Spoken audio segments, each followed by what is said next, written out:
Wanted to welcome everybody to Conscious Radio Network.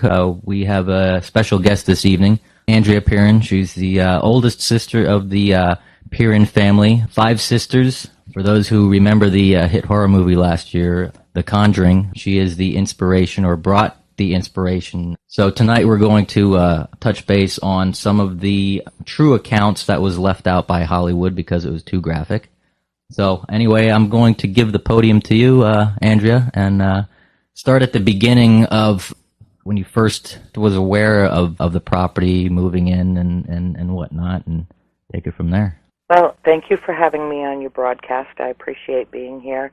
We need to go back decades, not years, in order to bring people up to snuff. And what I will do is introduce myself by saying that my name is Andrea Perron. I am the author of a trilogy of books called House of Darkness, House of Light. These were not the books that were actually used as a basis, a foundation for the screenplay for The Conjuring. The film The Conjuring was actually based primarily on the case files of Ed and Lorraine Warren, who did an investigation, conducted an investigation at the farm between October of 1973 and August of 1974. So it has elements of our story, and there are things in the film that are true, but they actually didn't reference any of the books directly. Not a single scene was lifted directly from any of the books because it would have been impossible for them to shear down 10 years into a 2-hour film. So essentially what they did was take information that I provided as a consultant on the film, and they took the information that was given to them by Mrs. Warren regarding their investigation of our property, and they created their own third story, which is The Conjuring. However, there were things that happened at that house that were so extreme and so violent. I don't even know, there were several episodes that occurred there. I don't know how they could be recreated on film if the technology exists to recreate them. But I will say that anyone who's brave enough and willing to suspend disbelief and willing to embrace the possibilities that exist, I would highly recommend that they read the books, because it's not a series of scary stories. This trilogy is a spiritual journey, and that's really what happened to our family. Living in that farm fundamentally changed every one of us in ways that were permanent, because once your mind is expanded, it cannot retract.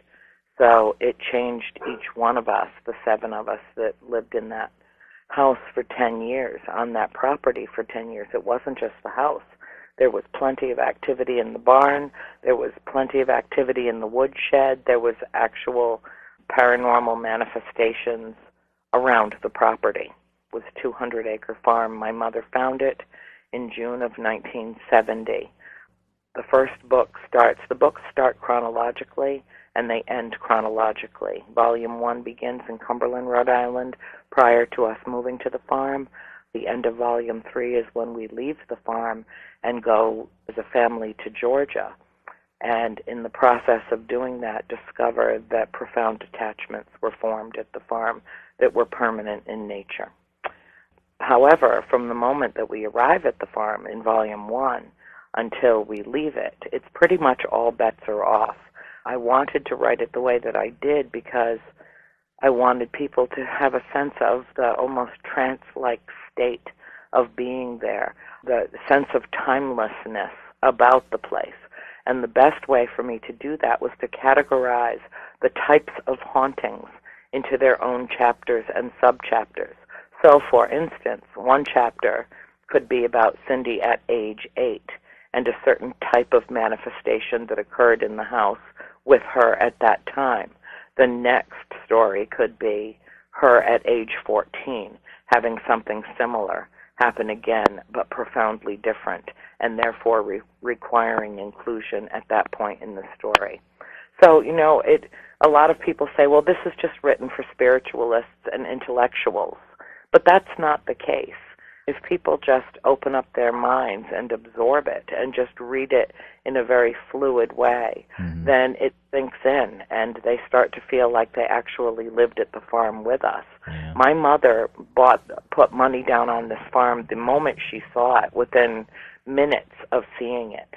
She knew that it was compelling and incredibly beautiful place, and she wanted to raise her children at a place in the country, which is the title of the first chapter.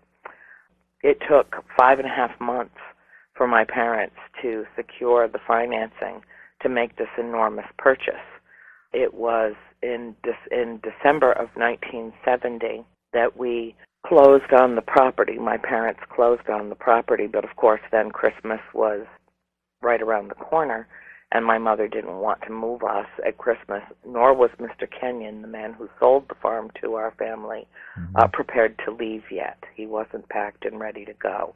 So we put off our trip to the farm up to the woods of Harrisville, Rhode Island, until January 11th, which is today, actually. Oh, wow. So in 1971, on January 11th, 1971, we moved to the farm. It was an extraordinary experience right from the moment that we got there. Now, keep in mind, we had visited this place a number of times, had gotten to know Mr. Kenyon very well. He loved us. We loved him. He really wanted us to have this house. He thought this would be a marvelous place for 5 little girls to have the opportunity to grow up, and he was absolutely right about that.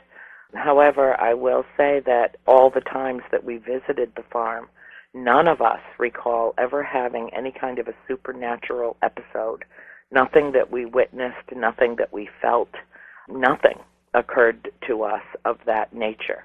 However, the day that we moved in, 4 of the 5 of us, the children, saw a full-body manifestation of a spirit standing in the corner of the dining room watching Mr. Kenyon packing the last of his belongings out of the built-in china cabinet in the corner. And his focus was clearly on Mr. Kenyon.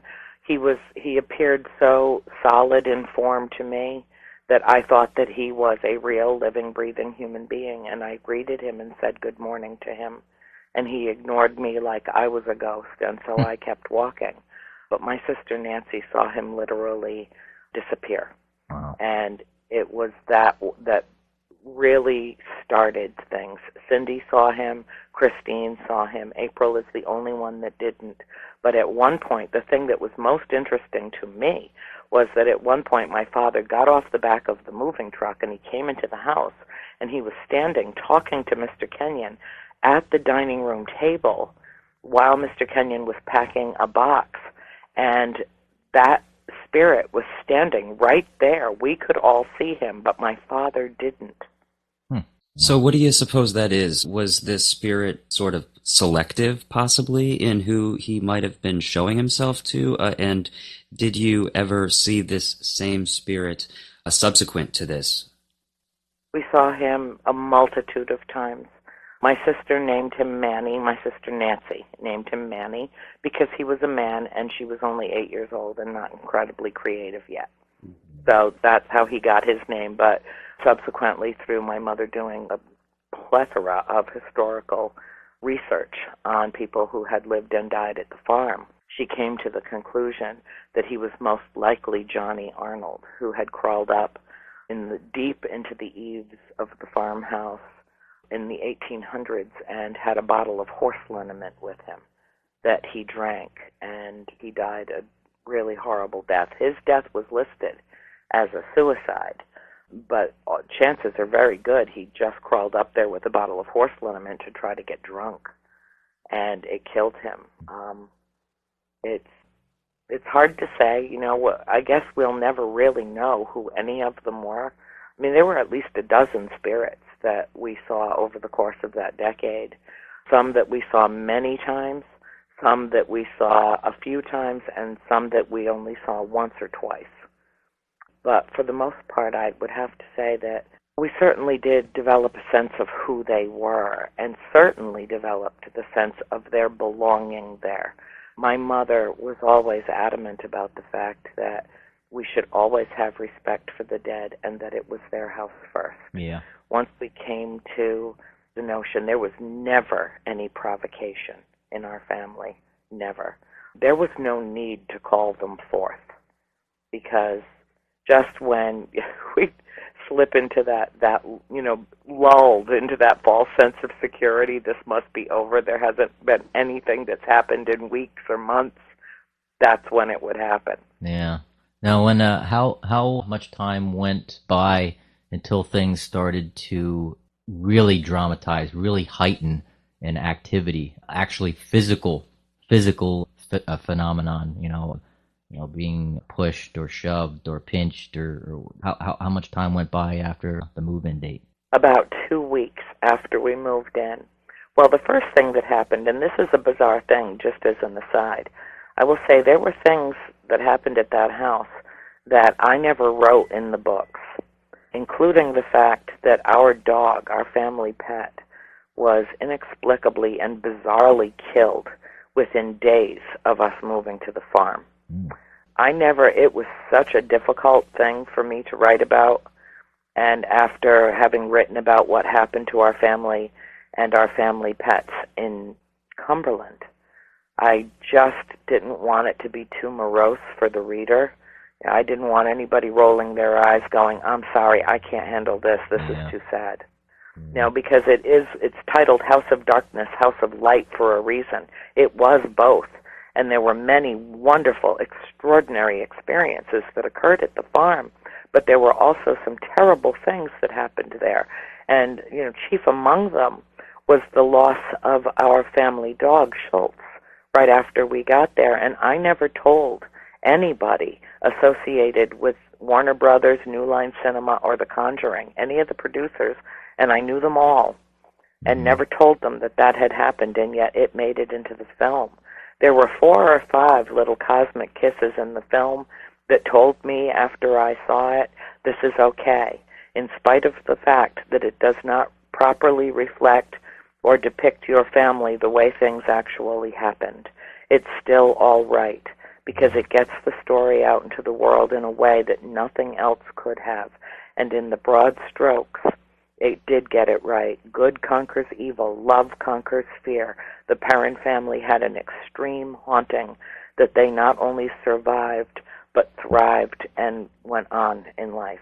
And those are the important messages that came from the film.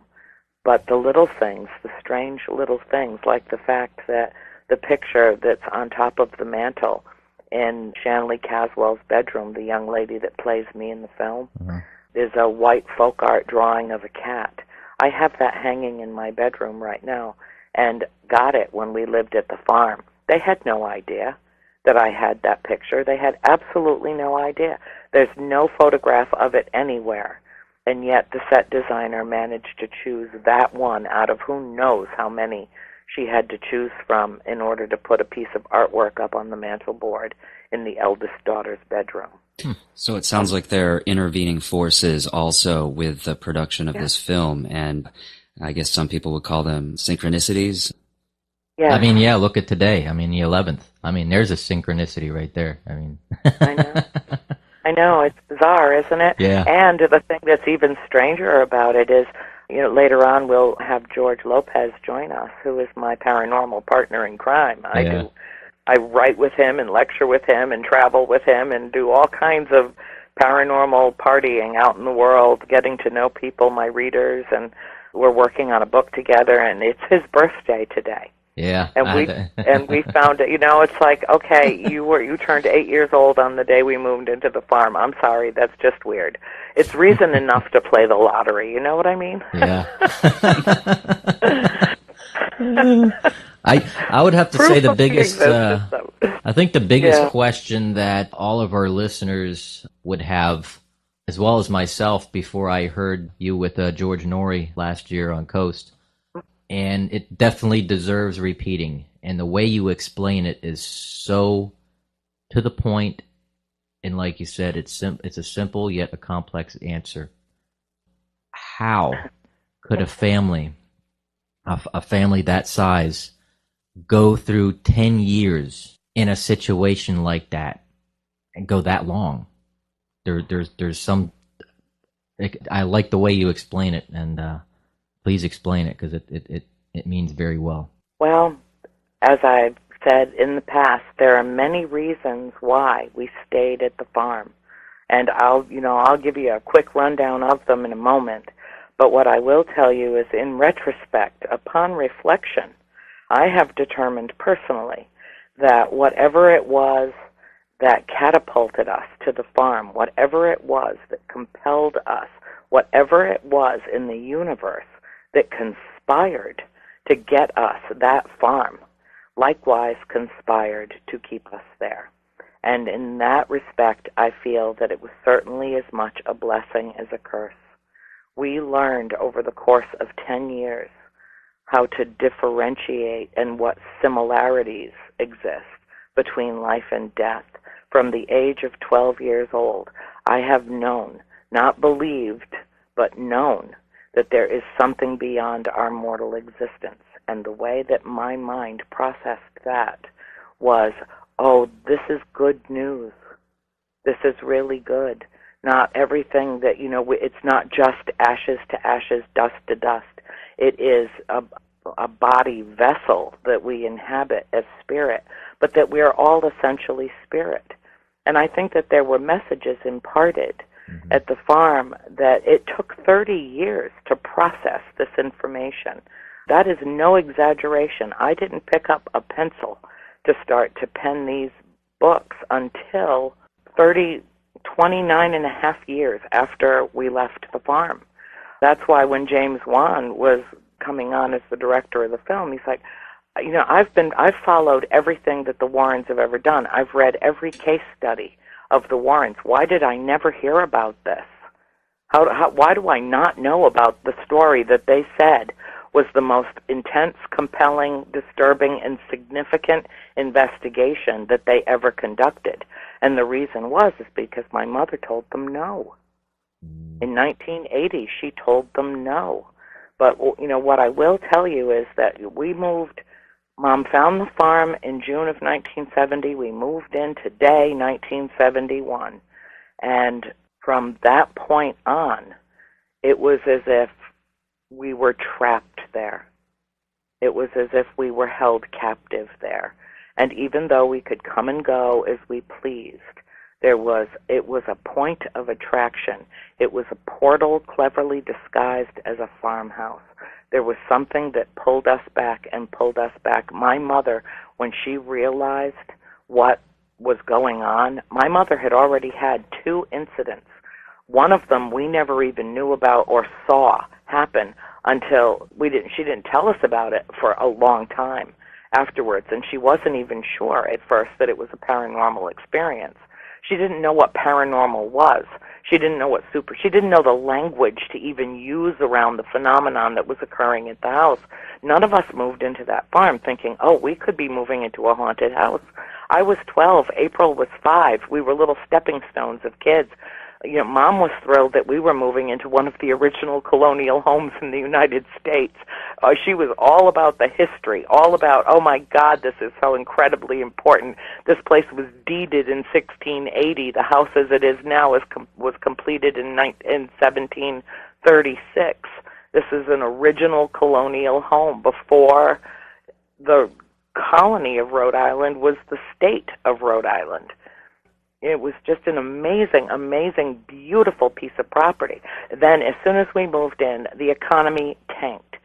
People think that, this thing that we just went through, this little hiccup that we went through in 2008 was, I'm not saying it wasn't serious, and shame on the banks and shame on everybody that sabotaged our economy.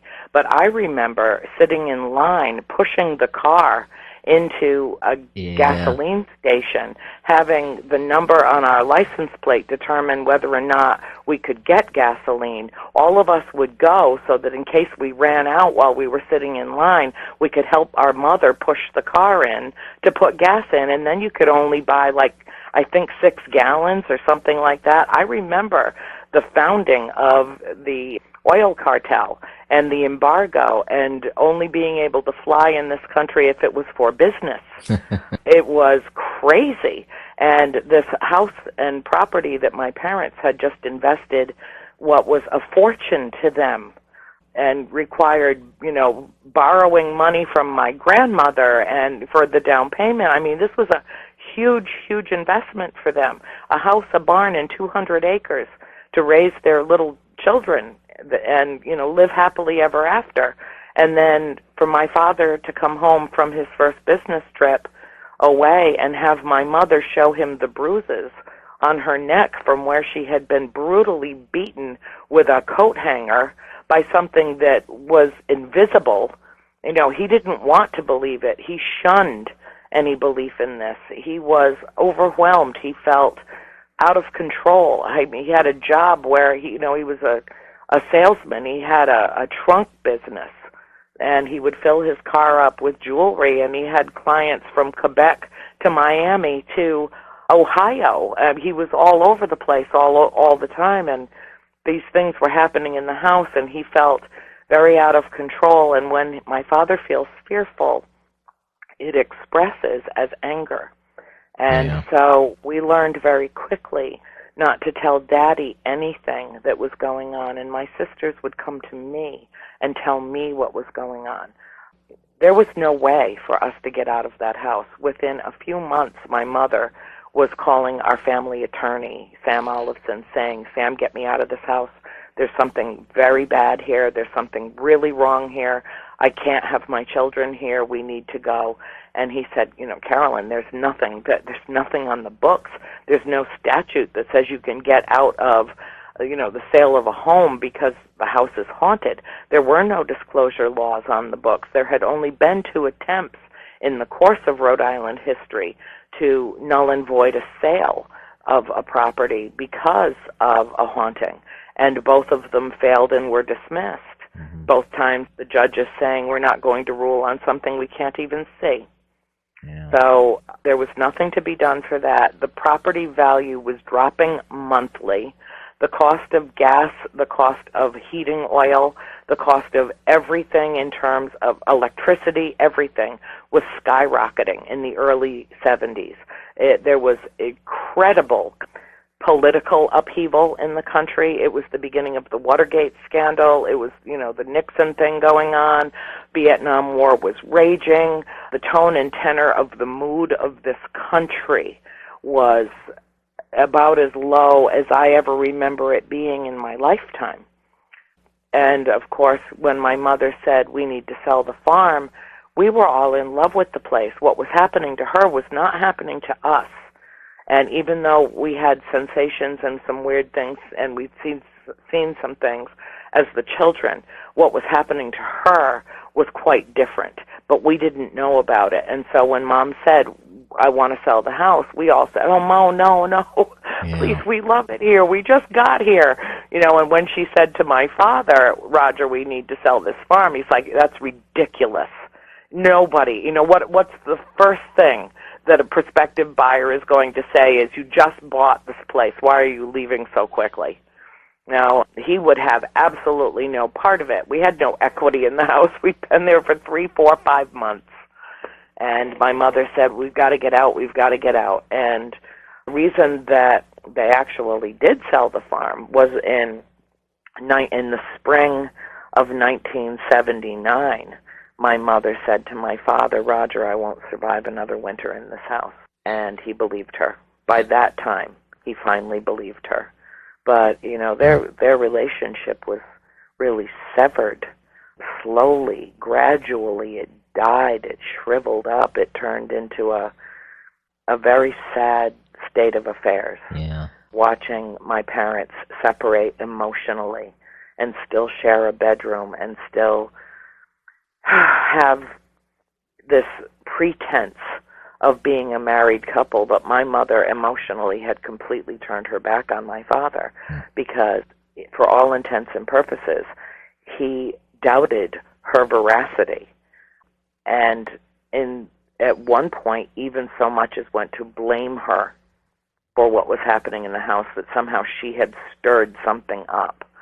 And the thing that she resented most was the fact that even when he knew beyond the shadow of any doubt what was happening in the house, he still denied it, and he still denied her. And that was really the breaking point in their relationship. But there were a lot of reasons why we stayed at the farm, but the penultimate reason why we stayed at the farm was because we were supposed to. And I truly believe now that it was my destiny, that I knew from a very young age that someday I would tell the story. I asked my mother, and she obliged in purchasing me, and there was no money. When I tell you there was no money for this, my mother went to the Williams 5 and dime and bought me a journal, and then bought me another journal and another, and scrounged up the money somewhere, somehow. My parents invested everything that they had into buying this farm, and to have walked away from it would have put our family in financial ruin. We would have had no place to go, no place for a mother and father to take their 5 little children. Go ahead, Justin. It seems like there were two of the oldest females who were tasked with, quite a burden of sorts in this way, with your mother having to kind of keep all this together and keep it to herself, and then you, on the other hand, as well, with ultimately being the confidant for the rest of the siblings, and I imagine for your mother at times, and then also to document this. And so reflecting on that whole process and just carrying all that, how do you ultimately feel about that, besides that it was your destiny, especially going through the process, like say the last 30 years or even 40 years since beginning at the farm on through 1979, etc.? What has that been like emotionally as far as the Odyssey is concerned for you? Well, it's been extraordinary. And for me, my sister Cindy gets mad when I say this, but I'm saying it anyway. For me, it was the best decade of my life. And the reason that I say that is because what I learned from it, I never had an experience there that was in any way violent to me that I was aware of. Let me put a little addenda on that I was aware of. I was told that some things happened to me, and things were witnessed happening to me there, but I have no recollection of them. So in that respect, I felt unscathed. I felt as though it was my job to be the witness and the observer. I was a very intellectually precocious child. I was reading Emerson and Thoreau, Whitman, Nathaniel Hawthorne. When I was 12 and 13 years old, I was reading the classics. My mother was feeding them to me, one after another after another. I was familiar with Thackeray before I was 10 years old. But this was my mother, who is, I consider her a genius, a true intellectual, but certainly not elitist about it in any way. She's just a brilliant woman. And she made sure that her children were extremely well educated. And being the firstborn, of course, I got an awful lot of access to not only having time to talk with her and for her to bring me to a certain state of consciousness at an early age, but walking into that farmhouse, walking into a full-body apparition within moments of stepping in the door, knowing instantly that something here was very different than it was in Cumberland, and having a sense of that pried wide open my third eye at a very young age. And it just keeps getting wider and wider and wider. I look at this world with wide-eyed wonder. I have always felt like a misfit here, like I just don't belong. I told George, I said, I really think I live on the island of misfit toys. I really do. I think I have a square wheel. Yeah. And I felt different, and I felt special, and I felt like I was communicated with in a way that is very hard to describe in words. It's much more an emotion, and that has set me up for my path all through life. I was supposed to tell this story and tell it my way. Tell it my way, even though it is a true family memoir. Every single member of the family has their own verbatim words in their experiences somewhere in these 3 volumes. In the 3rd volume, there's a whole chapter that it's a series of essays written in first person by each one of us, and it's extremely revealing in terms of the mindset of each individual in the family and how we each processed that information differently. I had my moments of epiphany. My mother had her moments. Justin, I think your question is actually brilliant, because what it does is it gets to the heart of the matter. And I think where you were going with it was, what was the emotional blowback for me as the eldest daughter, being a surrogate parent, yes, needing to step in when my mother was not in a position to parent us the way she would normally. At the time, I did it willingly, I did it lovingly, and I look back on it now, and I see that it made me the individual that I am. And for that, I am grateful. I accepted an enormous amount of responsibility very early in life. And from the moment I got my driver's license, I was the family chauffeur on top of everything else. I was chief cook and bottle washer. I was, I had a part to play in each one of my sisters' lives in a way that most eldest siblings don't have. And in some respects, I feel like I helped raise them, at least for a period of a few years before I went off to college. And every moment that I was away from that farm and away from the spirits and away from my family was misery to me. In the 4 years that I spent 8 months out of every year at college and was only home for 4 months over the summer break, and then in January for an extended period every year. And it was blissful for me to be home. I thought that my heart would break and shatter. It fractured our family when my parents sold the farm. It really did. We never lived together under one roof again after that point. Nancy stayed behind as a caretaker on the farm. She refused to leave. She went and cut a special deal with the new owners to stay there while it was being restored to its original colonial splendor. She couldn't bear parting with it. Half of us never wanted to leave. Half of us never wanted to look back. And so it truly did fracture our family. And for those of us who wanted to stay, it's the only place that's ever felt like home to me in my entire life is on that farm. The only place. Every place else has felt like a temporary little way station on my way back home. If the time comes that I am able to purchase the farm, I will. I would like to open it as a center for spiritual and supernatural investigation and study. I think that it's not the kind of place that should just be for 2 people, that it's something to share with the entire world. And however, if it is in my power to make that happen, I will, because it is a truly incredible place. It has an energy unlike any place I've ever been on the planet, and I've been a lot of places. There are 2 people that I know personally who have both been on that property that have had extraordinary experiences, and this might tell you something in terms of the power of the place. Both of them have extraordinary impairments, sensory impairments. One is almost completely deaf, and one is almost completely blind. And when they're on that property, their senses are completely restored. Oh, wow. And when they leave, their senses are once again impaired. Huh.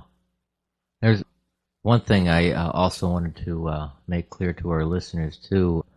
One thing that was portrayed in the film was an exorcism, and as I get it correct, there was never an exorcism performed on that property while you were there, correct? Or while your family was living on the property? No, I want to thank both of you, you and Justin. I feel that you came to this interview prepared tonight. I do a lot of these, and a lot of times the people who are interviewing me are taking word for word as fact and gospel what they see in a fictionalized film. and have not done any homework around the real story here. And the questions that you're asking me, I'm just sitting here going, oh, yes. Oh, thank you. Thank you. They're so on their games. Thank you. It really does make it delightful for me to get asked intelligent questions that get right to the heart of the matter. And yes, the heart of the matter is that my mother had perhaps an oppression. I'd say that that's very likely. But I don't believe that my mother was possessed. I know for a fact that the night of the séance, which was portrayed in the film as an exorcism, I know for a fact that my mother was attacked that night because I witnessed it with my own eyes. And my sister Cindy saw it, and my sister April saw what was happening from an alternate perspective from the corner of another room. So it was the most horrific thing I have ever seen in my life. As I said earlier, I don't know how it could even be recreated. But I think that even though the producers of the film knew what had actually happened, they toned it down into what they showed. There was no blood vomitus. There was no, my mother ceased to be my mother for several minutes. She was taken over by something that was, as far as I am concerned, pure, unadulterated evil. I will not call it a demon. I don't know what a demon is. I will tell you that whatever it was not of this earth. It spoke a language that, to my knowledge, does not exist on this earth. I do not know if it was demonic or if it was extraterrestrial or if it was even spirit in nature. I do not know. What I do know is that it had all the power that it could conceivably need to end her life. And we thought that it had. I saw my mother die that night. It was the worst moment of my life. I will never touch a Ouija board. I will never sit at a seance table. I will never interact in that way in regards to anything that has dark arts around it. I have seen the dark side, and I choose to live in the light. I think that is the only prudent thing to do. Yeah. But I will tell you that the way that there was levitation involved, so in terms of that, it was accurate. There was no exorcism. In fact, Ed Warren, there was a priest on the premises, and there was a medium. And as far as I'm concerned, she's the one, the medium, Mary Pastorella, is the one who initiated the séance against my father's best judgment. My mother was almost catatonic. She was just shutting down. When they showed up at our house with a caravan of people, my father went ballistic. He didn't want them there in the first place. They didn't tell my mother that they were coming with people. She thought they would be there alone, as they had been in the past. And they didn't tell her because obviously if they had told her, she would have said no. So when they came and introduced my parents to the priest, my father was an altar boy.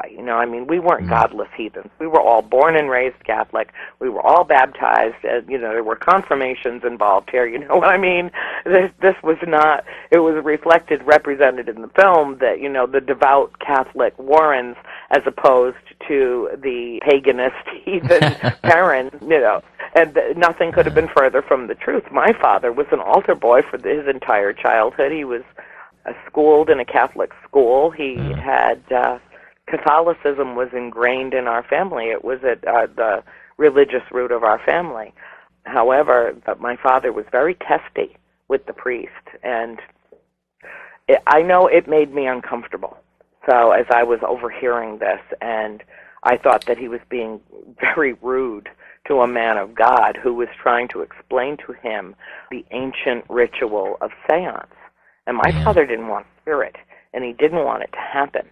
And Lorraine insisted that it happened and went so far as to say to him that if he was going to try to stop this, that he didn't really love her. I mean, it got very heated. Wow. And after my mother was picked up and tossed 20 feet into the adjacent parlor, and we heard her head hit the floor, and it sounded like her skull had been fractured. It was awful. My father leapt to her side. Ed Warren grabbed his arm to stop him, and my father turned around and cold-cocked that man and took him right to the floor. It was a bloody mess. It was awful. Now, I have a question for you about that whole evening. You know, as you reflect on that, how everything took place and sort of how it all played out, what was implemented, what was brought in, those dynamics with, say, a seance. Yeah, I'm just considering the ethics, and as far as how you feel about, thinking about how that finally followed through that night and how that night manifested. What do people need to consider as far as inquiry, spiritual, going to potentially conduct a seance or have somebody come in who's a demonologist or whatever that is, and what that can do to a family who's not ready for it maybe, or thinks they might be and might not be? I consider what happened that night with the medium to be spiritual malpractice. She conjured the spirits. She threw open wide the doors to the other side and invited everyone in. And in a house that was as active as ours, that the activity had been kicked up in because of the presence of the Warrens. That was foolhardy at best. And she, as far as I am concerned, with her actions, jeopardized my mother's life. Whatever it was that had the power to kill my mother chose not to. I really do believe now that thinking, having gone over it over and over again with the whole family to make sure that we had it exactly, accurately chronicled, we've really, as a group, come to the conclusion that it could have killed her. It didn't want to kill her. What it wanted to do was make its presence known to the Warrens and to the priest and the medium and the photographers and the audio lady and, everybody else that was there, that it wanted to make its presence known. That seemed to be the compelling factor. We have no idea what it was saying through my mom because it was speaking a language, the voice was not her own, and it was speaking a language that none of us knew or could even identify as something from the planet. And that was about the time when the medium passed out on the table. Right after my mother had been levitated, the table came up first and then slammed down onto the floor so hard. And this was like a 200-pound table. It was rock maple solid. Whoa. And it left 4 marks in the floor where the legs, the feet of the table hit the floor, wood floor. It just left an impression behind. They're still there now. They're still in the floor now. But after my mother was levitated and tossed into the other room, the thing that was most amazing about that was that Mom was from point A to point B in less than a fraction of a second. And so to answer your question specifically, what I say to people is please don't. It's not fun and games. There's danger involved with this. Let's face it, I don't know what a demonologist is. I know a few that are seriously into it. John Zaffis, for instance, this man knows his stuff inside and out. If you want somebody who is, there are no experts in the paranormal, obviously. There's so much unknown compared to what is known. I can't, if my family doesn't know the truth of all of this, nobody does. Nobody. And, but as close to expert as you could get are people like John Zaffis, Keith Johnson. Keith Johnson was the first one to come and investigate our house, and he's the one that told the Warrens about the house. My mother never went looking for anybody. She didn't even know how to describe what was happening or what it was. But through a very bizarre series of events, Keith Johnson showed up at our door. He was only 19 years old at the time, but he already came with a great deal of information under his belt. about he had grown up in an environment very similar to our own, and he had an experience as soon as he went upstairs. All hell broke loose in that house. You know, he was acknowledged by the spirits as somebody that posed a threat to them, at least one of them. You know, so it was, you know, I look back on it now, and I have to say, we were in danger. Yeah. There were things that happened in that house that could have gone another way. Yeah. And when people ask me, you know, do you do seances? Would you like to attend a seance? Would you? Absolutely not. You know, the thing is, here's the bottom line. The veil is the illusion. There is no veil between dimensions. We live in a multidimensional universe, and some of us are capable of seeing what's going on through either exposure or overexposure, or we're born with a certain, you know, little click in our DNA that allows us to tune in and tap in. You know, why did 4 little girls see Johnny Arnold standing in the corner of the dining room, but my father did not? Mm-hmm. You know, because he wasn't on that frequency.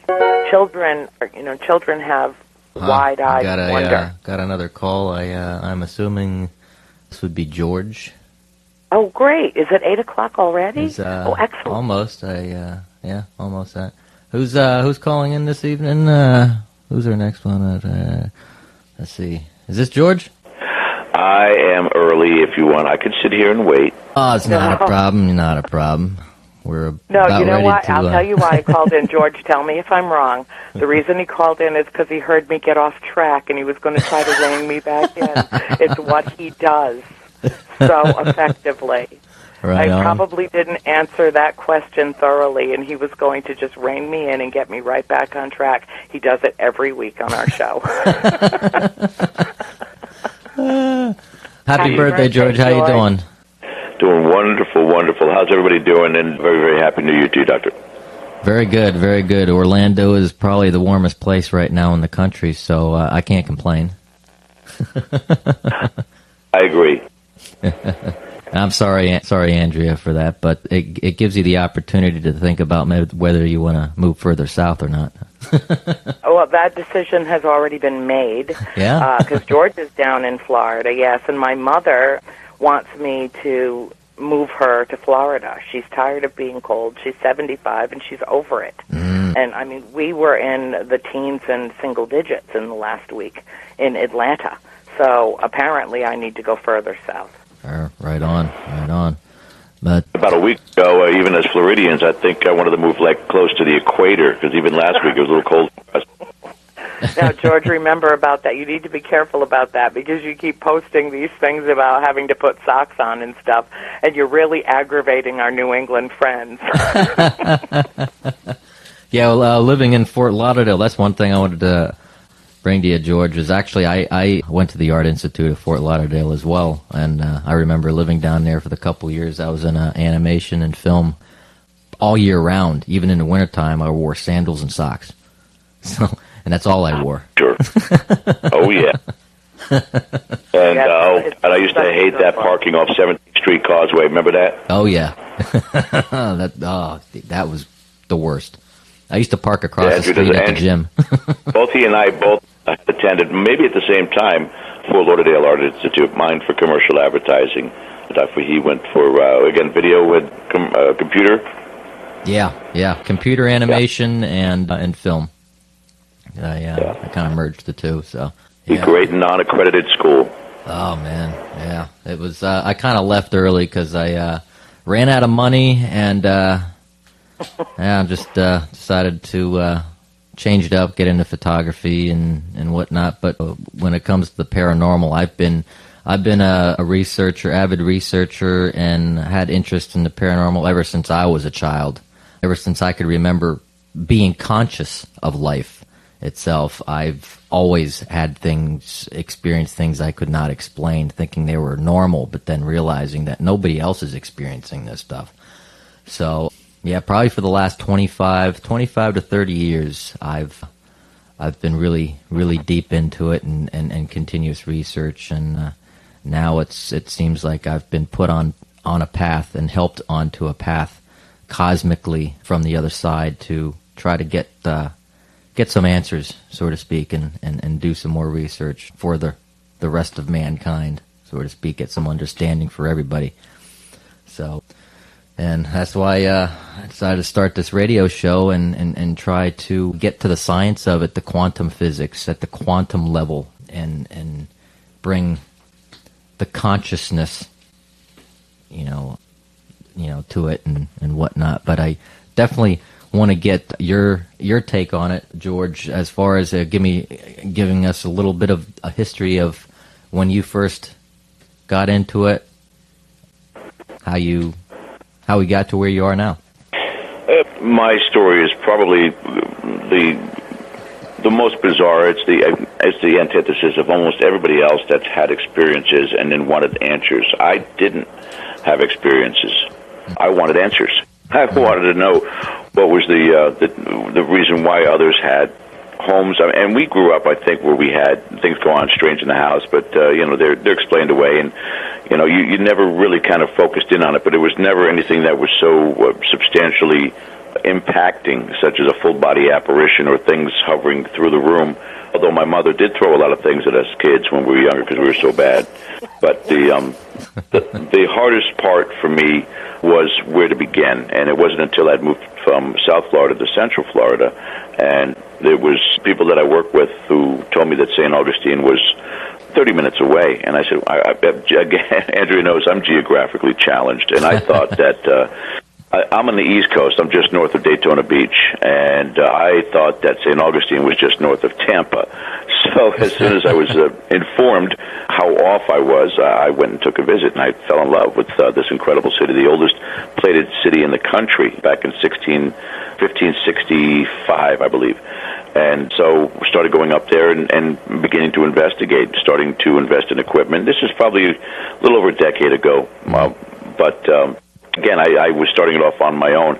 And then I got into the conference scene. I needed and wanted, if I'm going to do this, I needed to do this with people who've been doing this longer than I had. Yeah. So I began going to many of the Darkness radio events that were going on at the time, going out to the Stanley Hotel and Eastern State Penitentiary, Waverly Hills Sanatorium, and it just built from there. I went to Adam Bly's lectures, John Zaffis' lectures, Mark and Debbie Constantino's, the investigators that have been TV for many, many years, and the ones who've never been on TV, and just learn every nuance of this community before I would even begin to take the next step, which was to work in the field of residential. Mm-hmm. And that was, I think, for me, the most painstaking life lesson, working with, as many people say in this field, the scariest part of investigating the dead is the living. You learn so much about people and what their phobias are, what their fears are, what their hopes are and dreams are. Sometimes the hopes and dreams of wanting to be possessed or wanting to be infested with some sort of a haunting. And I did scores and scores of those with my team, Port Orange Paranormal Society, before I decided to make that team defunct and stop doing residential and focus more on the show that I started probably about 7 years ago now. See, I bought my home about 8 years ago. So, yeah, 7.5 years ago I started the show.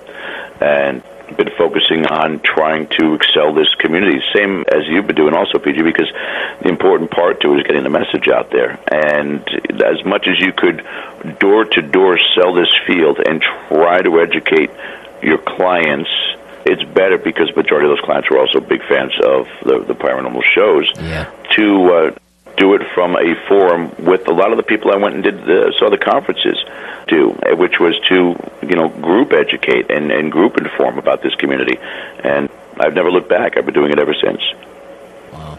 Yeah, and I've we had a church service some sort this morning, and we had a woman that was speaking. She's a medium, and she I was about ready to kind of interject with her little speech and whatnot, but afterwards I told her, I was like, all the clients, most of all the investigations, pretty much every investigation I've done thus far is client based. I'm getting a call from somebody who is experiencing something paranormal in nature, and majority of the time, pretty much, I'd say probably 98% of the time, and it's an internal problem. It's something stemmed from the psyche of the individual and whatnot that's causing the issue. Not to discount that there's not spirit involved. There's always spirit involved because we're essentially spirit. But there's always something on the other side that is feeding off of it, and then it's turning it into another energetic body that we're there to kind of find out what's really going on and helping them counseling, so to speak. It's an important part. I think it's a baptism by fire for any investigator doing the residential cases. The scary part is most of them, again, begin their journey with the baptism by fire, and it's scary because you are dealing with the living human beings who have psychological issues in some cases, and you could just ever so simply encourage more of this kind of behavior within that individual, or damage it even more, depending upon the investigator going in. There has to be some sort of a background or a grounding foundation before you even begin doing residential cases, but too many jump right into it, and pretty much when these teams get in there, and they automatically have a honorary demonologist, not with any training, just to simply say, I think I want to take this position. It's like, I think I want to play third base this year on the baseball team. Yeah. Have you ever played third base before? No, but I like the angle. I get better sun this way. It's the game right now of a crapshoot, because anybody could walk in, and because they want to get involved with that case, they want to say, yeah, I feel something dark and sinister here. Now you're playing on the psyche of an individual, especially if it's a young mother who lives alone, or somebody who's elderly, who's no longer has her family around her. That's hard to just walk out the door after 4 or 5 hours and say, have a great night. We'll work on the evidence to see whether or not there is actually a demon living in your home. It's a very, very dangerous game to play with. It really is. And so getting the information out there to the community first is important, and then educating anybody else who wants to listen with what you're doing with the show and what I do with the show, and Andrew and I do on Tuesday nights with the World Awakening, is very, very important to try and get more of a pinpoint of where do we begin with this and how do we continue on. And that's where I changed and got out of residential, because it is a crapshoot, and when we're still dealing with 3 important words in this community, which is I don't know. Yeah. I don't know what you have. I don't know what we're talking to. I don't know what we captured. And when you're doing the EVPs, you're coming back with your opinion of what you think you're hearing, usually. Mm-hmm. So you're leaving yourself open to a lot of interpretation in this community. That's why I went back to a lot of these historically haunted locations where there's reputed to be consistent activity, because I believe that the consistency of this field is the key ingredient. I think that's what's going to unlock the mysteries for us. And as soon as we can start working cohesively as a community, and start working such as a Trans-Allegheny Lunatic Asylum, for an example, or the Seven Sisters in Ocala that we're going to, I think the important part is to try and find out if we can predict primarily what those residual events are and when they happen and why they happen. And I think that'll lead us through the next doors, VG. I think it'll lead us through intelligent hauntings. It'll lead us through human intent, what things are that we are creating without even being aware of it. So there's a lot involved with this yet. And again, for myself, just over a decade, for yourself, 25, 30 years doing this, with the exception of technology, how much further have we truly gotten? Yeah. How often do you bring in a medium to work with you on cases? Do you really want to go down that road? George, you know what? I think that is an important road to go down, and I really think that you should tell them exactly what you think about that, and then talk about some of the spirit box sessions that we've had, especially pertaining to the farm. Yeah. The mediums, I think, in this field are an essential piece of equipment. No different than dowsing rods, no different than an EMF meter. It's a great starting point. Mm-hmm. But again, I think it's just subject to interpretation just as much. Now, there are mediums out there that investigators have used and said that they are pinpoint accurate on so many different things. Yeah. my problem through this situation is that, and I've got friends that are mediums. I've got friends that I've known for a long time that are mediums, and we get into this very serious debate, this very serious argument. And you're going to kind of laugh because I think that you know what I'm about to say also, because I think it's right on point. Is that when I've had mediums say, "Oh, there's someone right here, right now," and they're talking to me about this relative of yours or this friend of yours, or they're telling me about an event that's about to unfold, and I would start this dialogue with the medium and say, you're talking to them right now. You can hear them? Can you see them? No, they're showing me images, but they're here right now. Yes. Okay, I'm going to stand up the side of my pack of cigarettes. I'm going to stand it on edge. I want you to ask them if they could knock that over. Well, they don't do that. That's not how this works. Yeah. I said, what do you mean? Well, they're not here to perform for you. They're not here to put on a circus for you. I said, no, I'm not asking for a performance. I'm asking for validation. Right now, the only thing I have going on is what you're saying. What I would like is to be able to see if there's actual spirit intent here, if the spirit is here, and if I believe what is true to be the collective consciousness, that they can interconnect with any spirit at any time instantaneously. If they don't have the will and ability to be able to knock this pack of cigarettes over or move a pencil or slide a paper off a table, there's someone else, I'm sure, or some other spirit that can do that for them. Have them come forward. Well, that's not the way it works. And this is a consistent circle, vicious cycle that we deal with mediumship that I want to work more with. And in answer to your question, do I work with mediums? I have in the past. They've done wonderful for residential cases to make the client feel much more at ease. Yeah. But as far as the proof, the consistency, that's a concern that I've not seen yet, and then that's something that I want to work towards with mediums in the future, mediums who are credible and would say, yes, I'd like to experiment with this. I've even heard stories, not to be a little elongated here with this, but investigators who have been out there and had mediums with them at the historically haunted locations and set up equipment and said, well, this flashlight went on, which it's a whole nother debate. We could talk about flashlights. Or this EMF meter went off when she asked it to, or this went off. We also have to consider human intent. How much capability from a subconscious standpoint does this medium have also to create manifestations on this equipment? That there's a lot to cover yet. There's so much ground yet that we're just going on blind faith in this field that needs to be concrete science. And even the power of intent on from the investigators, when you get down to the principle of metaphysics and the power of our own consciousness, just by thought, depending, if we want something to happen, you think about it and then you put a lot of enough feeling into it, you're going to make something happen. Power of prayer. Yep.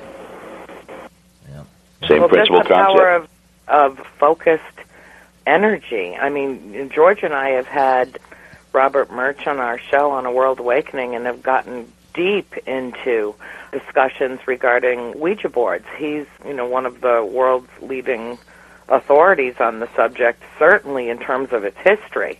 And we've talked about this and about focused energy. And one of the points that George made during that very compelling episode of the show was that we could put an orange in the middle of a table and put 6 people around it and focus all of that psychic, kinetic, psychological, and emotional energy and make that orange move in much the same way that a little piece of plastic will move around a Ouija board. That the point being that it is not just what interaction might be occurring because of this, but also because of the focused energy that's placed into it and what that can manifest in its own regard.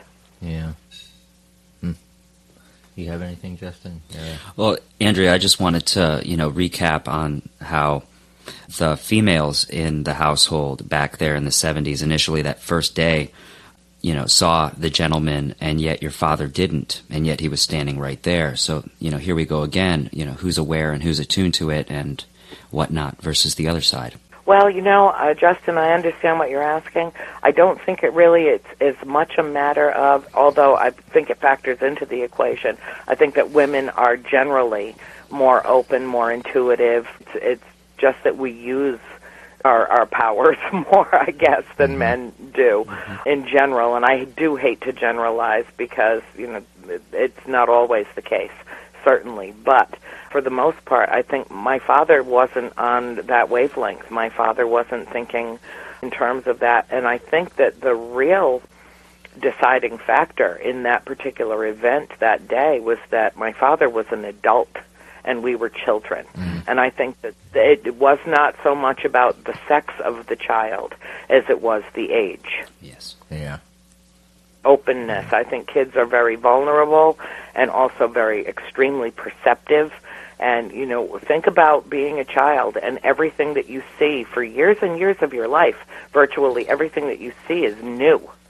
You know, this is something I've never experienced before. This is something I've never seen before. This is something I need to learn about. This is, you know, it's just as you assimilate your environment in your life, you see things on television, you hear things on the radio, every new person that you meet, you learn to socially interact, et cetera, et cetera.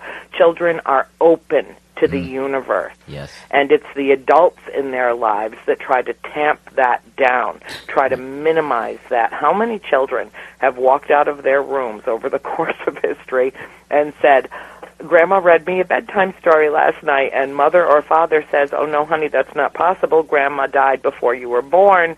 It must have been a dream. It must be your imagination. They start giving this child this litany of reasons why that could not have happened, why that was not true, when chances are really good that Grandma read that child a bedtime story. Mm-hmm. That's right. We start getting into, you know, these other quests as we're adults and we've been conditioned and we have all these filters due to the shoulds and the judgments, and then we start trying to get back to, if we're doing our work anyway, something to the effect of what some folks call beginner's mind. Yeah, yeah. You know. Yeah. What? So are there any new projects that you and George are working on? Or are there, new campaigns out there, new projects, new investigations, collaborating on a book or whatnot? What's happening? We are collaborating on a book that we cannot really tell you anything about, because if we tell you anything about it, we tell you everything about it. And well, so I don't know we're nothing keeping about that it. pretty hush-hush What book? right now.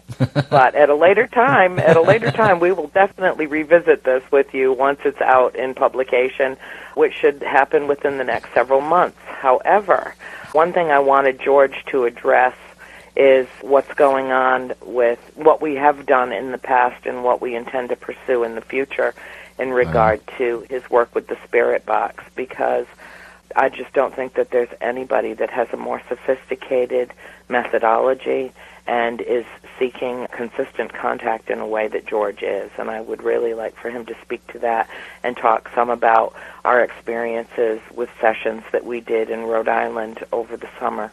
Oh, definitely. Go ahead, George. Yeah, it's been a wild 2014 of adding to discovery already with this particular device, which I think is, again, the starter kit for what is to come with this community as the technology continues to advance and is tweaked to what is supposed to be used for this field and not what is supposedly used for this field. There's a difference between it. And I think what's happening right now is, people are going out and picking up items from Best Buy and items from Home Depot and saying that this could possibly work, and I've been guilty of it myself in the past, but we're not sure what we're doing.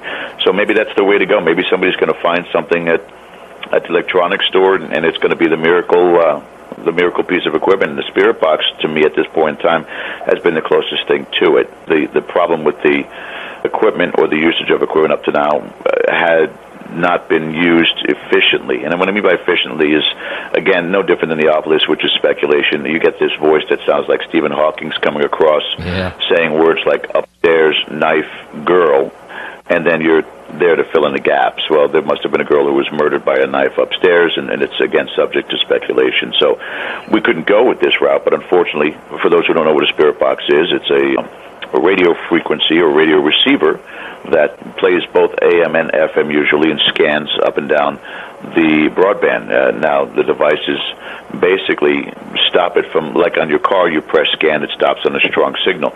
That particular part of the device has been removed, so it continues to scan all the way through the frequency, and it starts at the bottom and continues to go up again.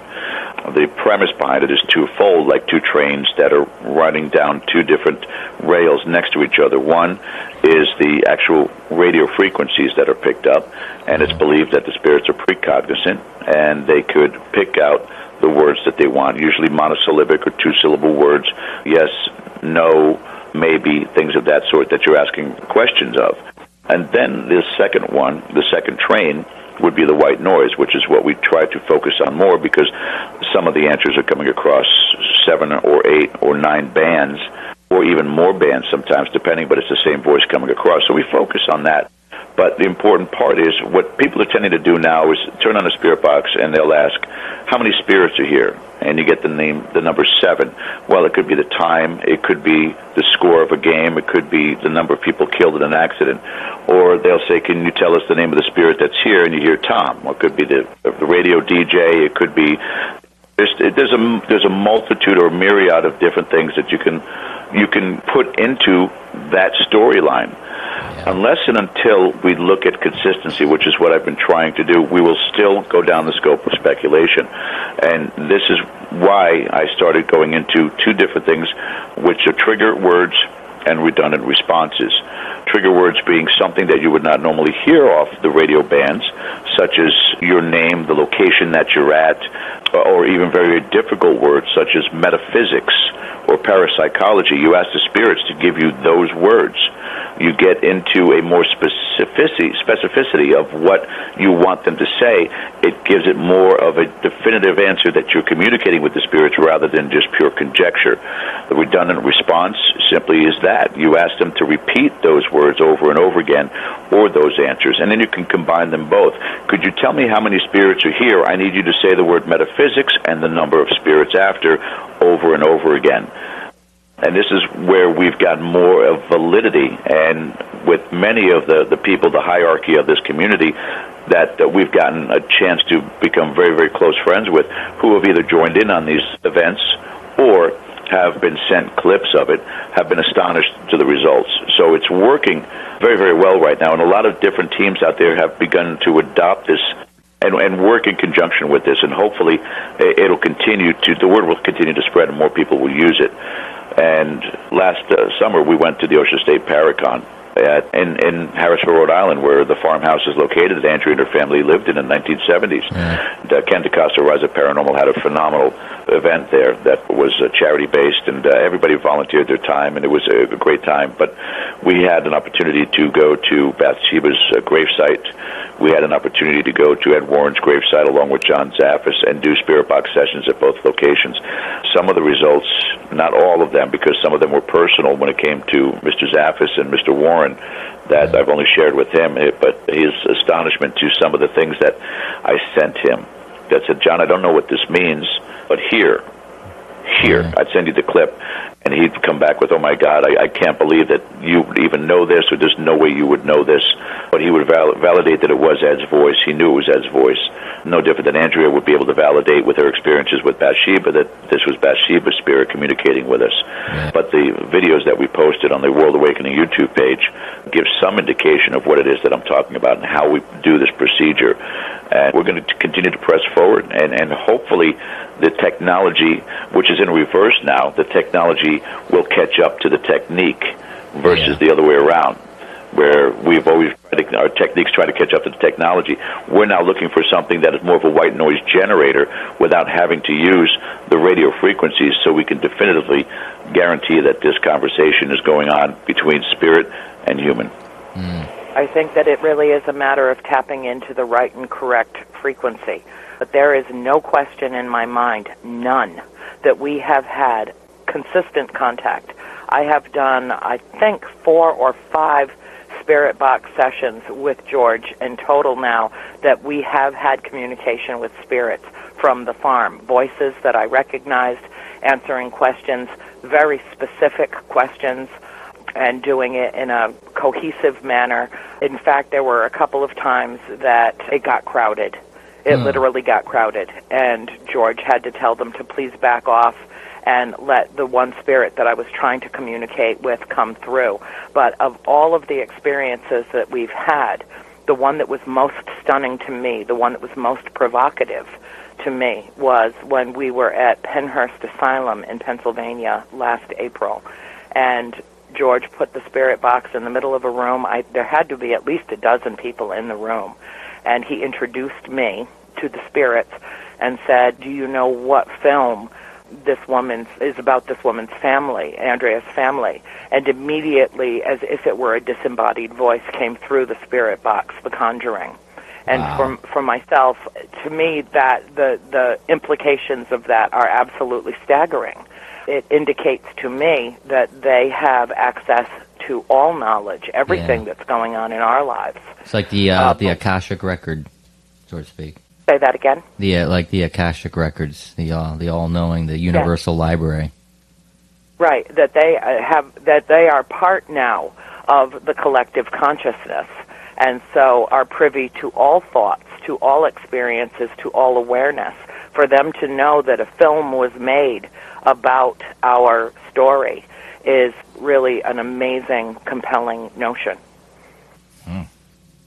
Wow, that part it just gave me chills. I just sat here. I'm like, wow, okay, amazing. You have anything, I was very skeptical about the spirit box at first, to tell you the truth. I remember the first time George and I did it at his house in Florida, in the backyard. He doesn't allow any sessions in the house.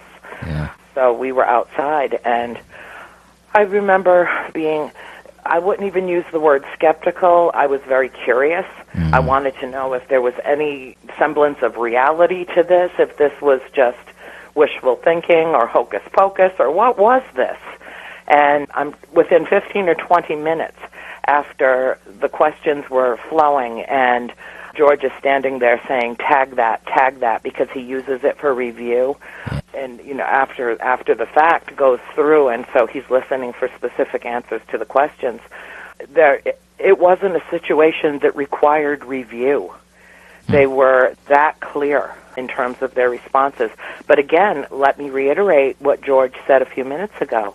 We don't know exactly who we're talking to. Yeah. I'd like to address that also because, say, for instance, the seance that occurred in your family's home versus talking to spirits through a spirit box as such, and being open to whatever's going to come through. What sorts of protection and protocols do you have in place, George and Andrea, these days for spiritual safety as such compared to, say, what happened to your mother, Andrea, during that night? Well, I don't consider the spirit box dabbling in the dark arts. I consider the spirit box science. And even though it's considered pseudoscience, all science that is now accepted was at one time pseudoscience. So I say full steam ahead in terms of the research. I don't have any qualms at all about doing spirit box sessions at all. In fact, I welcome it. In fact, I've gotten my own. A good friend of ours has gotten one for me and tweaked it, and hopefully it'll be here before I head south to Florida so that George can get me up to snuff and I can begin my own research and my own work. I don't even know where the confidence came other than the fact that he has trained me over the last year or so, really is in an apprentice position to learn properly how to be an investigator instead of a client. And I want that. Justin, I particularly want that because I believe that there is some point of continuity, cohesiveness, and clarity to be found in a multidimensional situation that exists on this planet. We think of ourselves as living on a three-dimensional, five-sensory planet, but I don't believe that that's the truth of it. And the spirit box is a tool to make that connection in a more profound way instead of the just catch-as-catch-can moments. This is an actual deliberate connection being made, and I think that it has much to teach us. So in terms of that, it is the most important work that I have ever done, and I am completely open to the methodology to the process to the practice that George has instilled in me. But, it was interesting because, just a little aside, when we went to Bathsheba Sherman's gravestone this past July in Harrisville, we were there with the likes of Joe Chen was there, and Ken DaCosta, and we had, people like John Zaffis was there with us, and Keith Johnson was, we had people who are at the top of their field and have great insight and understanding to what's going on.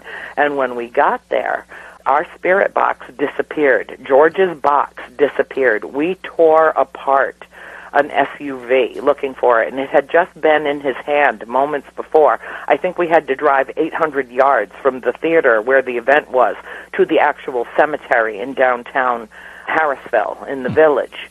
It's right in the center of the village. And we could not find that spirit box, and everyone present was looking for it. Little apportation. Everyone pitched in. And all of a sudden, we turned, and I said, George, there it is. And it was wedged between two iron spikes on the cemetery, the wall, the fencing in front of her gravestone. And the thing that happened there that was so interesting is George just looked at me, and I looked at George, and he said, let's just move on. We're not even going to ask about this. This is great. This is great stuff, though. I mean, this is apportation now, so you have physical manifestations here along with a spirit box here. Yeah. Yes, and my father was there, and several of the people who were present saw very dark figures hovering around my father, and even basically told him to step out and away from Bathsheba's gravestone for what was in his own best interest, because my father didn't have any way of protecting himself. He didn't know what he was walking into there, in much the same way he didn't know what he was walking into at the farm, in much the same way that the Warrens didn't realize that they were in over their heads the moment it began. They just didn't have any clarity about that. But George is a very spiritually centered person, and I am a very spiritually centered person, and I can't speak to what he does in terms of protection. But all I know is that I feel completely, utterly protected all the time. And I need to be, because I'm a magnet for spiritual activity, and I have been since childhood. So ever since we moved there, all bets were off, and I was in pretty much constant communication, and most of it being telepathic, some of it being actual physical manifestations.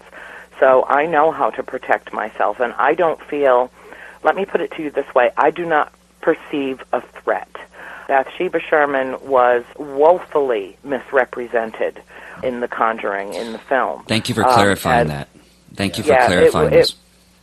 It was really what they did. And now, again, this was based on Mrs. Warren's say-so. This is a woman that walked into our house in October, the night before Halloween, in 1973, and walked directly over to our black stove in the kitchen and put her hand on it, covered her eyes, and said, I sense a malignant presence in this house. Her name is Bathsheba. Well, all due credit to her. She had no idea who the entities were in that house. She knew nothing of the historical background or who was affiliated with the place or what could have happened there. This was her impression, and she pulled that name right out of the ether. Wow. However, the other side of that coin, when you flip it over, is that she blamed everything on Bathsheba from that point on. And we are pretty certain that she is not the one that was haunting and taunting my mother. And it wasn't that she was the most pleasant of the spirits in the house, certainly not. But we're absolutely sure that she's not the one that was threatening my mom, that she's not the one that was, taunting her with fire and causing the spirit in the house that appeared in full-body apparition had an obviously broken neck. And Bathsheba died in 1885, and she died of paralysis. It was written right in the notes of her death certificate, handwritten by the doctor who examined the corpse. And it says, I've seen it, I've held it in my own hands, and it says, it is as if her body had turned to stone. Wow. So, who's to say? We don't know for certain, but I do know that the incantation that was uttered in threat to my mother to leave that house was in English that was archaic by the time Bathsheba Sherman lived and died. She was born in 1812 and died in 1885. And this language was from the 1700s. 'Twas mistress once afore ye came, and mistress here will be anon. Will drive ye out with fiery broom, will drive ye mad with death and gloom. This is what was said to my mother, and that was language that was archaic in the 1800s. Yes. So Anyway, I just wanted to tell you, let me just finish up real quick here. So we start doing, George begins the spirit box session at Bathsheba's gravestone, and he starts asking her, you know the old ritual, especially, I think it started in New England, about putting coins on the top of gravestones to give spirits, something to spend on the other side, or I don't know, just for good luck, whatever. But there were a series of coins on the gravestone, and he asked very specific questions. 3 of her 4 children died before they were 4 years old. Only one of them survived her, Herbert survived her, and he started asking specific questions about the names of her children, the number of coins that were on their gravestones, the number of coins that was on her gravestone, and she was answering. And at first I think, George, she started to throw my voice again, and you told her not to, that she had to speak in her own voice, which sounds almost a little girlish. It's almost affected childlike in her voice.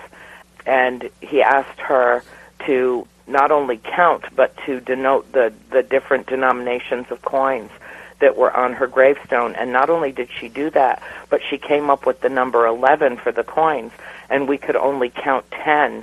And it turned out that I had leaned on the gravestone, and one of the pennies was stuck to my arm.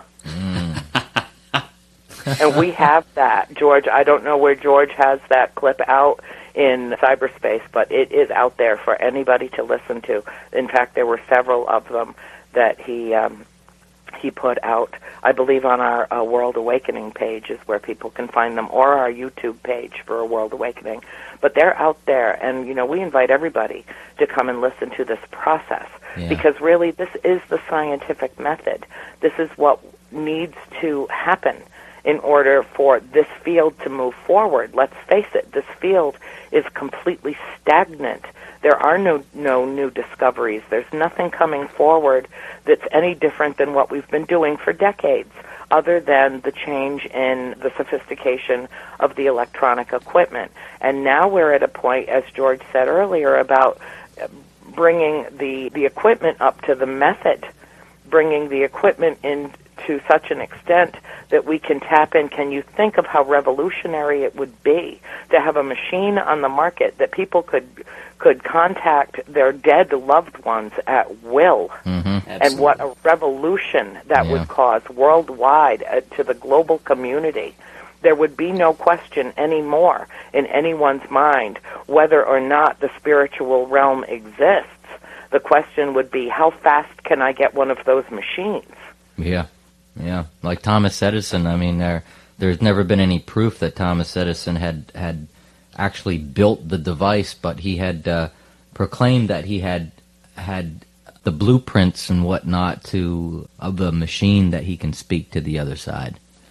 That's that was the foundation of Edison's research, and everything else that we consider now just a normal part of life that he invented all came from that research. That's where his interest originally was in paranormal. Yeah. Wow. And later on in the show, I guess the last hour, Maria is going to be calling in to touch point on the event in Ocala on the 24th of this month, and maybe we can give a little bit of an idea on what you guys, George, John, and everybody else are planning to. I mean, you don't have to give any secrets away or whatnot, but anything that you feel that our listeners might want to know about that are going to be attending to, get a really good idea on what might be happening. Well, I know George is going to be master of ceremonies, and I do believe that there will be some ongoing investigation. Nobody runs an investigation more professionally than he does. So that alone should be a draw. There's also going to be some events in the theater, the local theater. I'm very much looking forward to this. I think this is going to be an extraordinary event, and it couldn't happen at a better time of year when people are able to just escape the frozen tundra and come to the balmy south. So, yeah, I'm really looking forward to it. And Maria is absolutely delightful. In fact, she's the one that turned me on to you. And I'm very much appreciative of that. Great connections being made. But you do realize, of course, that we're all coming together with purpose and reason. Oh, yeah. I'm sure you understand that. Yeah, and I this wouldn't be happening if it wasn't for a couple individuals, such as Maria being one of them, and before her, one of the reverends that I've been working with through one of the spiritualist churches in Orlando. He's been one of my, I'd say, mentors and whatnot. And when he first told me about the premiere, everything started coming together almost immediately after that. Went up to the Seven Sisters Inn, met Maria this past Halloween, and since then everything has just blew out of proportion. It just like an atom bomb just went off. I mean, when I created Claremont Paranormal a year ago this past Halloween, everything that's happened since then, and I've had some weird confirmations from, I'm assuming, from the other side through seances and through some other mediums and stuff like that, I got a message from you from the other side that, some specific information that, I've been led in this direction to help guide other people and donate something to this community. And I definitely feel that this is just the start of what's going to be happening this month on the 24th, or the weekend of the 24th. And I hope it becomes much, much bigger next year, and bigger and bigger and bigger, and maybe end up being a World's Fair, so to speak, of the paranormal. That would be delightful. It really would.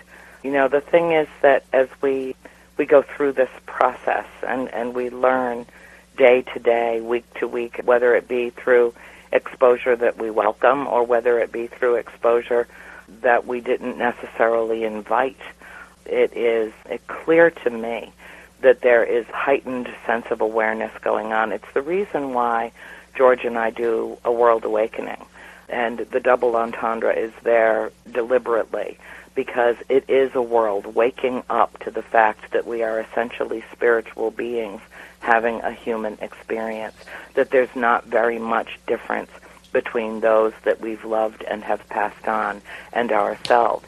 They're just a transmutation and a transformation of energy, but they still retain their characteristics and they still retain their ability to connect with us.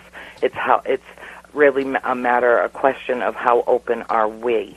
What are we willing to see? People ask me all the time, how do you communicate with spirit? How do you make that happen? I so want to talk to my mother. I miss my dad. I need to have an experience. It's so important to me. I hear it all the time. Yeah. And my answer is uniform. Ask. Yep. Talk to them. Just talk to them.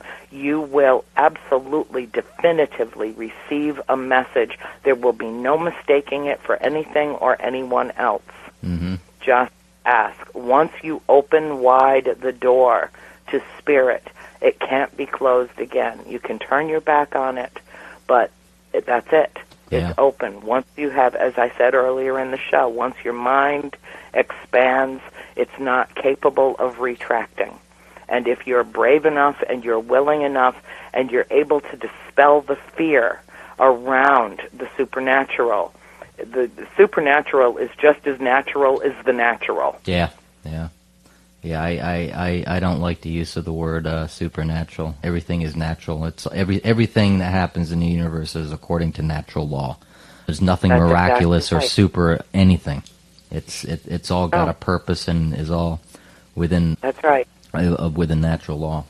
So yeah. Mm-hmm. It's all within the same realm. If everything is one thing, then it is all within the same realm. Yeah, everything is one thing manifesting itself in many different forms and attributes. Mm-hmm. Yeah. I agree. Well, Yeah. George, one thing that George didn't mention that I would like to bring up, earlier in the conversation he said something about not having had any experiences prior to embarking upon his role as an investigator, learning to be a good and proper and thorough investigator. But he has had some experiences after the fact, and one of the things that has touched my life is that he lost a team member who he now routinely relies upon to help him open that door and keep it open during sessions, spirit box sessions. And she is very reliable. She is. And, I don't know if George, if you want to talk about that, but one thing that we had touched upon earlier was the need or lack of need for a medium to be present in investigation. And what I would like to spend a little time talking about are our spirit guides, as we denote them, and what role they play in our lives. I know for a fact that when I am in any kind of trouble, when I am in any kind of need, all I need to do is ask, and there is some benevolent power, some force that comes to my aid, and it's not occasional, it's all the time. And that's one of the most important things that I learned at the farm. When we were in crises, all we had to do was ask for help and mean it, and it would come. Mm-hmm. Yeah. Wow. George, do you want to speak about your wonderful guides? No. He's just being too sneaky. That's all. Yeah, as a matter of fact, at the Paranormal Reality event, Seven Sisters Inn at the historical Marion Theater on Saturday night, when we are presenting all of the paranormal stars that are going to be attending and involved in the investigations, Maria had asked me quite some time ago, in just a happenstance during a conversation, there was one of the most profound EVPs I'd ever captured. Again, having crisscrossed this country so many times, having the privilege to go to some of the most historically haunted locations and capture some fantastic evidence, I still fall back to this particular one, and it was, as Andrea said, one of my team members had been tragically taken from us at a very young age of 23 in a car accident, and almost immediately began to visit and communicate. But third day in to her passing, she came back with a friend of hers, and only by identification from people who knew him, because I did not know who this deep male voice was, and people identified him as Gabe, friend of Amanda's who had passed 2 years earlier. And I equated that, especially trying to comfort Amanda's mother in regards to her passing, obviously, and then the contact communication, which she so dearly was hoping to make that happen. I told her that it was kind of like Amanda going off to college, and Gabe was 2 years senior and was showing her around, kind of a mentor. And he showed up at my house on this third night, and before they had left, after communicating, he said the most incredible, profound 3 words that I think every paranormal investigator should have as their creed. And those 3 words were, "Don't forget us." And now Maria and I had a conversation about that EVP, and she said, I must have that as part of the intro to the presentation at the Marion Theater. So I sent her a small snippet, kind of a mini movie that included the story, very, very quick, Reader's Digest version of what happened with Amanda and the communication after, and then that particular EVP. So that will be played at the Marion Theater on Saturday night. As far as spirit guides, guardian angels, Colette has been the one that I've been told by mediums is my guardian angel or my spirit guide. I feel surrounded by several. Many a time, again, only through the communication can I validate that. I do stay open-minded. I do keep an open dialogue. I do speak aloud to all of them, as well as my relatives and friends who have passed, and just speak directly to them. And, of course, it's all privy to your own opinions as to whether or not the contact's being made. I've had far too many validations. I got one quick story that may be of interest to your listeners, PG. If you want me, if you'll indulge me, if you'd like me to tell the story before John comes on the top of the hour. Definitely. We got about 10 minutes before John chimes in. 10 minutes, I can kill this in an hour. No big deal. The strangest thing that was upcoming for me was, and again, one of the best pieces of visual evidence, my own personal experiences, was at Rolling Hills Asylum in East Bethany, New York. Been very good friends with Sharon Coyle. As a matter of fact, we were the first team to investigate Rolling Hills Asylum after Sharon Coyle's purchase. And that she had invited me back for an event she called ParaQuest about two and a half years ago. And just, a week before I was leaving, and Amanda had been an integral part of a dual spirit box session we had done with Rolling Hills that presented some of the most compelling evidence to date. It was incredible stuff that we were capturing. I had been driving to work about a week before, leaving for East Bethany, New York, for Rolling Hills. And on my way in the car, I said to Amanda, if at all possible, and let me correct myself, it was actually 3 days prior to me flying out. It was a Wednesday night. And I said, I need to know if you're going to be able to make it to Rolling Hills Asylum while I'm up there assisting during spirit box sessions. If you, Colette, Michael, and Gabriel, Michael being Saint Michael, that we're assuming, again, we're not sure, but we always seem to have protection during these spirit box sessions.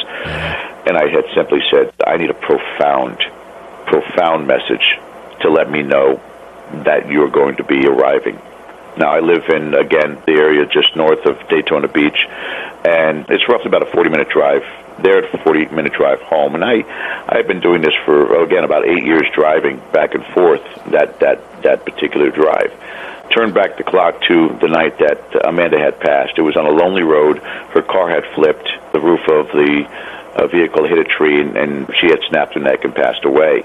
The Florida Highway Patrol just made the decision, I guess is the best way to put it, that it was the events from swerving and avoiding a deer, which, as you know, there are many deer here in the Central Florida area, PG. So we, again, we're not very comfortable with that answer. And as we were doing spirit box sessions and speaking to mediums and gathering more and more evidence, it seemed like collectively, including two mediums who never met each other and the spirit box sessions that I had, that there was a truck pickup that seemed to be playing chicken on that road on a regular basis. This wasn't the first time. And she was run off the road. She described the truck, she described the color in these spirit box sessions. Of course, you cannot bring that to law enforcement. They'll laugh you right out of the right out of the precinct. But it was still for us something that we needed to look into more. But they said that she swerved to avoid a deer. Bring it back forward to the story of me asking for a profound message from her. That night, coming home, I worked nights, coming home at 3 a.m., all the way back up 95, coming back into the town of Palm Coast and up through a street called Belterre on my way to my house. Speed limit's about 45 miles an hour, so you go 45, 50 in that area. Guess what passed in front of me? That vehicle. That truck? Nope. Not one deer, but 8 deer stopped right in front of my car, and I had enough time to stop my car to not hit any of the 8 deer. And to me, it was a message of saying, do you really think I swerved and I killed myself to avoid a deer when I could have just put on the brakes? It was a message of saying, if you could avoid this many deer, I could have avoided one deer. Now, I've been driving, as I said, 8 years back and forth from my home to work and back, and I've never, ever had a deer cross in front of me in all those years. And the day that I asked for a profound message, I get 8 deer that cross in front of me, caused me to slam on my brakes and stop. And I successfully did so without hitting any of them. Wow. And I always thought that that was one of the most profound messages I ever got from a spirit to date. Huh. As I said, they will respond in a way that is unmistakable. Yeah. That is a very, very profound story. And how long ago did this happen? The event with the 8 deer was about 2.5 years ago, just before I left for Rolling Hills Asylum. Now, there's not to be said that there have been things prior and after in communication with Amanda that she's not done things similar to this, where we've asked for messages. But when I've had something like this happen, and I ask profound, and I don't do that on a regular basis, because, again, I don't think that I think it's disrespectful to sit there. I mean, I've even sat here myself. I'm sure every investigator at one time or another, either on a case or just at home, saying to a loved one or to a spirit they've communicated with, can you just manifest for me? I won't tell anybody. I promise. I'll keep it to myself. But if you could just materialize in front of me right now, or I can hear your voice in front of me right now, I would be so grateful. And I'll be the first one to fess up and say that's never happened. It's never happened. When we were in Roswell, Georgia, Andrea and I, just a couple of months back, and we were doing an incredible spirit box session in this incredible restaurant, the cafe that we were in, on the second floor, and we had probably about 15, 16 people there, and the results were fantastic. And then I turned the spirit box off, and I said, now, with everything quiet, and we're all just sitting here, can you just clang the glasses behind the bar together, or can you give us a disembodied voice, or can you even manifest? And nothing happened. So again, we're shooting into the unknown with everything that we're trying to do to try and find out how we can get the consistency of that communication. No matter what it takes, no matter how long it takes, there is going to be a success of this. The question is, BG, is who is going to make that breakthrough, and are they going to be generous enough with the society, generous enough with our species to share? Yeah. Now, as far as the other than the spirit box, as far as equipment, and I'm sure Justin will probably have probably agree with this question too, is I see a lot of investigators use full spectrum photography, videography, and whatnot. What you see out there all the time, that it's all over eBay. You could buy this stuff, this equipment, anywhere. And I've seen that some of the full spectrum stuff is just a hype. What type of equipment out there? What's the basic and what's just BS? Just a toy. Well, that comes through it again, doesn't it? We don't know. We don't know. It's not about the technology. It's so much as the application. And I'll give you the perfect example of what we're missing here, something that I've been on this quest or tirade when we do the shows and we have different guests come on or we don't, and it's whether it's Michael Bowler or myself on Monday or Andrea and myself on Tuesday, and we get into these deep discussions. Mm-hmm. If you have a particular location, PG, that you know of in the Orlando area, and everybody and anybody that's been there says there's a little girl who runs across the stairs, the top of the stairs in this old building. She's been seen a multitude of times.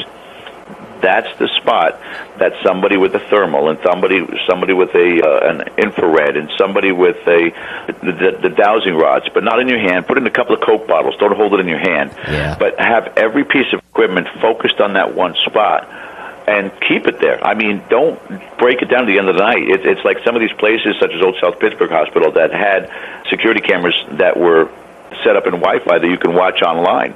But this is what should be done. It should be set up where there's a place that there's consistency in activity, be it residual or intelligent, and focus all the attention of all the equipment on that, and then see whether or not they could capture a pattern of why things are happening the way they're happening, whether it's the set of the moonlight, or if there's an electrical storm, or there's a specific temperature, or a time of the year, an anniversary situation, or a perennial situation, whatever it may be that causes that event to happen. That's the starting point of this field. But we are just not aware of what is the equipment that we're using that is valid. What's we used so far that's worked? Well, digital audio recorders have worked, cassette recorders have worked, reel-to-reel recorders have worked, Polaroid cameras have worked, the old style cameras with the gunpowder flash have worked, digital cameras have worked. So there's a lot out there that has the possibilities, but we're looking for consistency. That's the one thing that seems to be lacking still in this community. Yeah. Hey, George, I just wanted to address something that I've run into just on some different investigations. It seems like depending on the tone of the crowd who's there, the actual, if you want to call them living people, the three-dimensional form-based people who are in on the investigation, and, whatever the dynamics are, intrapsychic, psychospiritual, tone and intentions, How do you feel about that playing into whether or not you're going to capture phenomena, as a control, so to speak? Talking to spirit. I think it's a huge factor. Mm-hmm. I think it's a major, major factor because you don't know what the empowerment of the human psyche holds. You don't know what that subconscious capability is. You don't know if anybody that's in that group has had damaged history, which is the precursor to PKE, which is a precursor to manifestation of poltergeist. There's no idea, and that's the individual. Then when you look at the group, if there's more than one with abilities, subconscious psychic abilities or physical manifestation capabilities that they're not even aware of, could certainly enhance on that. Then you're talking about the human intent as a whole. As we talked about earlier, power of prayer. If everybody is focused, now, as Andrea said, 4 people focusing on an orange, we may be consciously focusing on an orange, but every bit of our subconscious says, we're not going to move that friggin' orange. We're people. Because we've been programmed since the beginning of our lives. We've been socially programmed and polluted to not have the capability. Even though we may, it's been so suppressed, and with so much doubt in our subconscious that we're going to look at that and say there's no way we can do this, as much as we want to believe that we can. But in a group environment like that, if there is just one that has a capability of removing that doubt subconsciously, things would start to happen. Absolutely. That's why sometimes in those areas where there is a consistency of a residual or intelligent haunting, setting up all that and set up all that equipment and remove the human factor. I think that's very, very important. Right on. I believe John just chimed in. Are you there, John? Here. How are you? How you doing, John? Welcome to the club. Good. Well, yeah, our lines are getting full. We got 3 guests now. Well, at least now we know our system's working. Yes, your system's working very well, and the mischief maker has arrived. Well, hi, John. Good evening, Buttercup. And happy birthday, Mr. Lopez. Well, thank you, Mr. Zappis. I'm almost catching up to you. I got my AARP card now. Hey, if you can save a few dollars, it's worth it. You'll never catch up to him, and neither will I, and that is the blessing. Excuse me, young lady. But obviously, if you could allow me to finish the sentence, but obviously, in spite of his advanced age, he has been remarkably well preserved, and I have, in fact, seen the vat of formaldehyde that he sleeps in every night. Do you see the harassment? The harassment I have to endure. Hey, just getting warmed up for Ocala, you know what I mean? Well, I think it comes with the title, because from what I'm getting from all the videos online and whatnot, you're called the Godfather. So I think the title has something to do with it. Trust me, he's been called worse. That is a really nice name for him. We'll just stick with that. No, that's one thing. When all of us get together and everything, we always have a very good time. Everybody's interested in, the different things that each of us are involved with. And again, to me, that's an important element with a lot of individuals out there. I'm friends with a lot of people, not just socializing and just doing different events. We're personal friends. Mm-hmm. Yes, and I'll tell you something. That there's a connection here that I'm sure Justin and Paul, you don't know anything about yet, but actually John Zaffis is the nephew of Ed Warren, who investigated our house with Lorraine Warren, and he actually was one of the investigators with the TAPS group that did an investigation of the farmhouse, guess in Season 2, Episode 7 of Ghost Hunters, and was part of that investigation and can speak directly to what we endured for 10 years in that house, having been in there himself. Wow. Oh, wow. Unbelievable. Okay. Yeah. Well, again, too, as she's referring to the farm, it's a unique place. It was something that I heard about throughout my entire career from my uncle, And then when that golden opportunity, and it was a golden opportunity, to get invited to go work with Jane Grant filming an episode in Andrea's old home, the old farm, was something that I was just like a kid in a candy store. And I did not walk away disappointed. Actually, there wasn't any of us that didn't have some type of an experience in that home, and that was in 2005. 10 years ago, basically. Yeah, we were long gone. And I didn't know John yet. I had I mean, I knew who he was, but I didn't know him personally at that time. And it was very interesting, huh, John? The first time that we had a sit-down, face-to-face conversation, and you shared with me everything that you experienced at the farm and how it so profoundly affected you. And you know, the thing is that, you remember earlier, Justin, when I said in answer to one of your questions about how everything is interconnected, there's a point of integration and a point of coalescence, I guess is the word that I'm looking for. Yes. But the thing is that as I've gotten to know George in the last couple of years, he has on a number of occasions called me, sometimes very late at night, just seeing me online and knows I'm up, and say, I'll just have a vision of the house and I'm seeing something at the farm, but it's not now, it's back when you lived there. And would describe to me. One night he called me and he said, I see your sister Cindy sitting out beside the barn, and she's sitting on a large piece of metal, and she's smoking a cigarette, and when she put it out, she stuck it down a hole. And I was like, oh my God, George, I can't believe, where did that come from? You know, my God, because Cindy was sneaking my mom's cigarettes and going out behind the barn and sitting on top of the old engine from the English Rover that my father had pulled out of the car and replaced, and he hadn't scrapped it yet. Wow. So it sat out behind the barn for about a year. Then Cindy would go sneak a cigarette, and when she butted it out, she'd put it down in the holes where the spark plugs used to be. And that's how she hid the butts, so that nobody knew she was doing that. And he saw that and reminded me of something that I forgot about 40 years ago. You know, so there is something going on. And when we went, John actually drove up to the farm when we were there in July, and George was sitting in the front seat and I was in the back.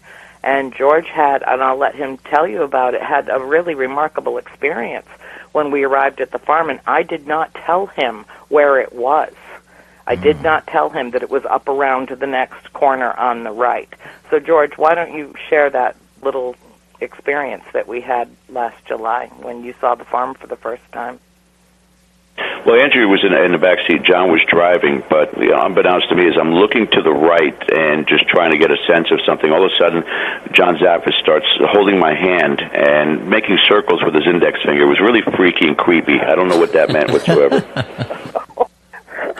Oh, not that story. No, okay, I'm sorry. No, that we as we're driving up this road, and again, I had no idea where it was at. All of a sudden, I was getting an overwhelming anxiety, and I'm not prophetic. I'm certainly not somebody who would call himself a psychic or medium or anything of that sort. It just, for whatever reason, there seems to be a collective consciousness, maybe because of the communication that we had doing the spirit box sessions, or linking in with Andrea's psyche, or I don't know. I can't explain it. All I know is that some of the things that I've been able to describe of the inside of this home that I've never been in have been pinpoint accurate, and I don't understand why.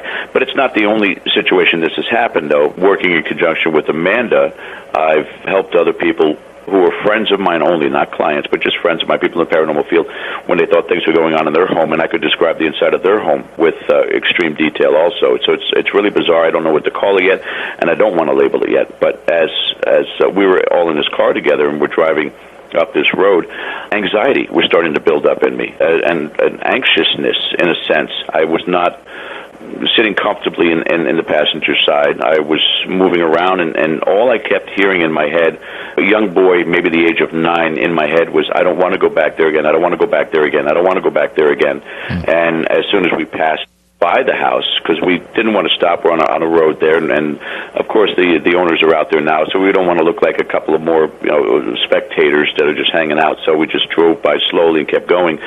It subsided as soon as we went past the farm, but I don't know what relevance that was, but it was certainly enough that I think if we stopped, I would have reached a panic moment that I needed to get out of there, and I probably would have said to John, keep driving, don't stop.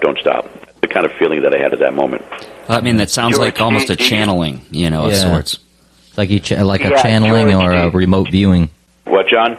Yeah, George, do you know that because we're touching upon something that I think a lot of us are starting to take a look at in regards to when a lot of, just like the guys are saying, channeling, again, there just seems to be that connection with certain locations, certain information, and certain people. And you even touched upon it where, you've had that occur and happen, in other circumstances. I've had it happen. Andrea's had it happen. And it's interesting how when we come together, and a lot of times these things could be solidified. That's the best way I can describe it. And it almost makes you stop and think about, again, can we look at something, because all of us have been really hooked on this whole genetic thing. And is it a possibility that genetics somehow, some way could play in with things that we just don't even realize that they possibly could? That slight little connection that could be taking place between, so many different individuals. And is it, telepathy? Is it channeling? I don't know. I think that there's something that even goes deeper as far as a lot of things when a connection takes place with quite a few individuals. Yeah, I would agree. Yeah, what we're talking about here is genetic memory, and we've been discussing this a lot, on air and off. I had an extremely long and serious discussion with John about this. About 2-3 weeks ago, we got into even the aspect of demonic possession and the possibility that what genetic memory, if I can just create the foundation first, being genetic memory is what is the history of experiences of your ancestors that is still locked into your DNA. And from time to time, and again, this is all hypothesis, is there a possibility, and science is looking into this, I even sent John an article about this, that on certain occasions, including near-death experiences, traumatic experiences, physical, sexual, or physical impacts on your life at some point in time, that these codes accidentally become unlocked.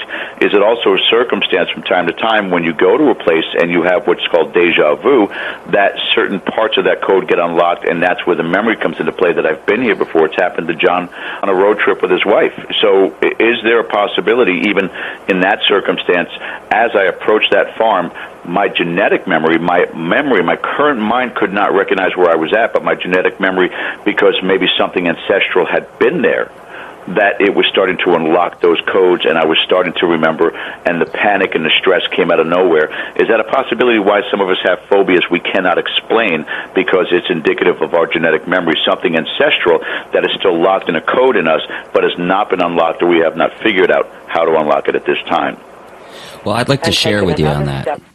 Go ahead, and then follow up. Well, in some of my work, I do this protocol called noetic balancing, and when I have somebody on a table and I'm kind of dowsing over them and finding these different miasmas of energy, I inquire verbally about, what are they experiencing or what's coming to their mind right now. And a lot of I've been in sessions where people have relived death states from previous lives, whether it was a pioneer girl who was ambushed by Indians, Native American Indians during the 1800s in the move west, or various other things like that. And so I would say yes, quite possibly. And then you have proximity effect, and perhaps one of you is picking up on something else that one of the others who was in the vehicle might have gone through as well, and was just happened to be the one to bring it forth and experience that too. So yes, yeah. Well, it doesn't exactly work with John, because John's been around since the days of Jesus, so it doesn't really apply. Well, then it should apply even more. I want you, John, I want you to remember tonight to take a moment to thank the person in charge of the Paranormal Old Folks Home for letting you use the house phone to call. I think that was very thoughtful and generous. And, don't wake anybody up. Don't laugh so loudly that you wake any of the elders up. Lord. Well, John's connection. I'm sorry, John, you got to go through this, but, Yeah, he does. It's okay. It's okay. It's just prep for Ocala. It's all that it is. One of the things that, earlier I talked about having moments of epiphany when we lived at the farm. And my mother's moment of epiphany was seeing a family sitting in our dining room on furniture that was not our own, that was hand-hewn oak furniture, a very large table with 2 benches on both sides. She looked into the parlor, and there was a woman standing cooking over the fireplace. The fireplace had been sealed for more than 100 years when we moved in. The center chimney had been removed, and there was just a much smaller vent chimney to the heating system that was connected to the cellar. That fireplace didn't exist anymore, and there she was cooking over it, telling her children to go take their places at the table. Meanwhile, there were 2 men sitting on the other side of the table that had pewter steins in front of them that went out of favor in the 1700s because, of course, people were dying from lead poisoning, and they made the connection. So pewter steins were out of use by the 1800s, so this was indicative of 1700s. And one of the men sitting at the table in the dining room looked into the parlor, and he saw my mother and made direct eye contact with her, and then nudged the man beside him and pointed out the apparition that was standing in front of the fireplace. And the apparition, the ghost, was my mother. So to me, that is extremely telling. That was one of the moments at the farm that opens up a wide variety of questions metaphysically. One of them being, are we reliving lives over and over again? And what is the connection exactly that somebody from the past would be able to look into the future and see my mother? That really destroys the whole notion of linear time. It fractures it at the conceptual level. The second thing that happened at the house that was, as far as I'm concerned, my moment of epiphany was having a manifestation occur beside me again on the hearthstone, which was a very active part. John will attest to the fact, a very active part of the house. The hearthstone in the parlor fireplace. And I was standing there, and I felt something manifest beside me, and it turned my body to stone. I was so cold, I could not move. I could not get warm. I was standing in front of the fire, and my last conscious thought was, I'm standing too close to the fire. Why am I not warm? I had corduroys on, and I was afraid, as close as I was standing, that they could literally burst into flames. My father saw her first. He was sitting at the dining room table, and then everyone else in my family who was also in the dining room saw her, and I turned and I looked into her face. She was facing sideways toward me. So they did not see her face. They saw her body. I saw her face, and she was the spitting image of me, dressed in 17th century garb. Her hair was swept up in a bun. It was all gray, and her eyes were identical to my own. She was a mirror image reflection of me. It so stunned me and so startled me. It was that moment when I made the quantum leap from a possible belief in reincarnation to a knowledge of it. And I realized in that moment that I was most likely the reason why our family went back to the farm to fulfill my destiny, so that I could tell their story, and hopefully in the telling of their story, in the redemptive telling of Bathsheba's story in the books, hopefully release myself from ever having to go back there and live at the farm again.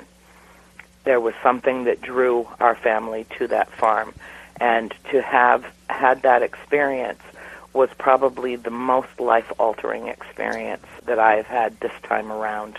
It's almost though as like a group reincarnation. It's like like the whole family in general.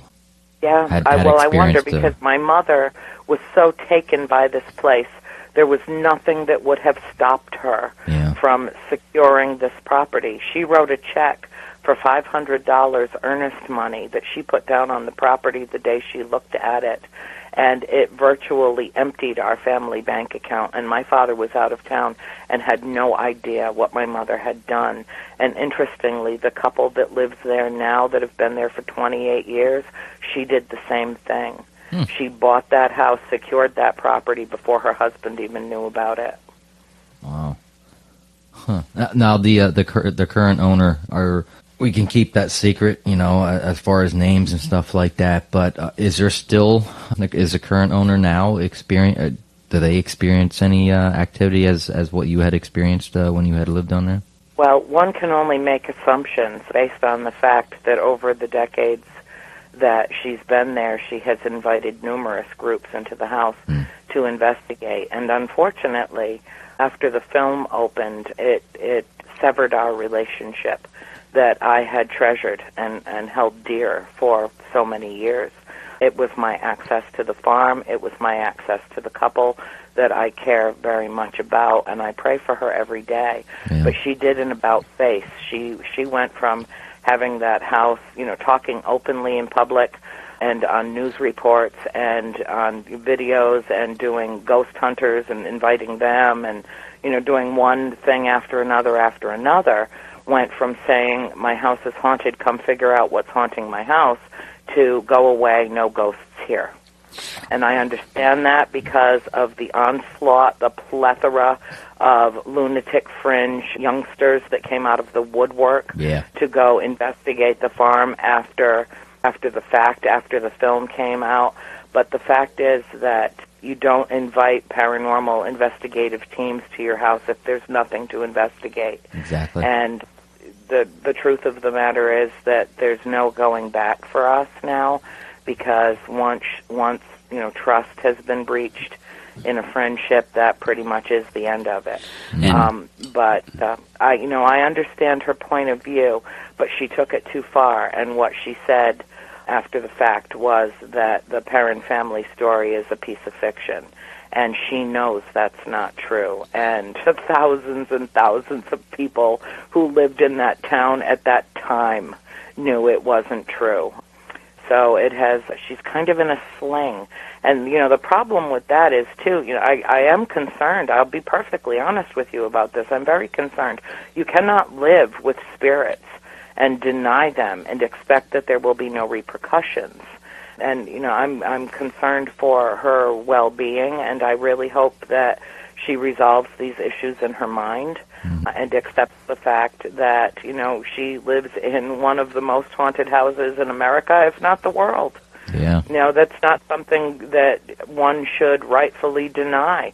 This is something to share with the world. And I understand her reticence and her reluctance, and their property was trespassed upon, and they were imposed upon in numerous ways.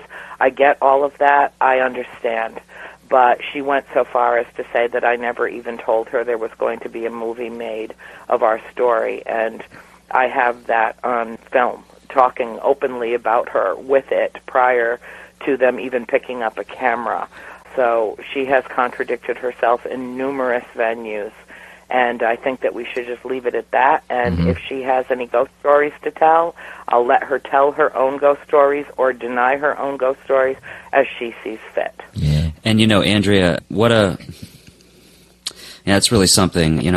I was able to see those videos of you visiting and speaking quite candidly with her at a table in the home. Lengthy videos. And you both seem to have a wonderful rapport like old friends. And so, wow, that's some real news. To me, it's the black cloud that hangs over this, because I never for a moment thought that anything could sever our friendship, that it was pretty much set in stone.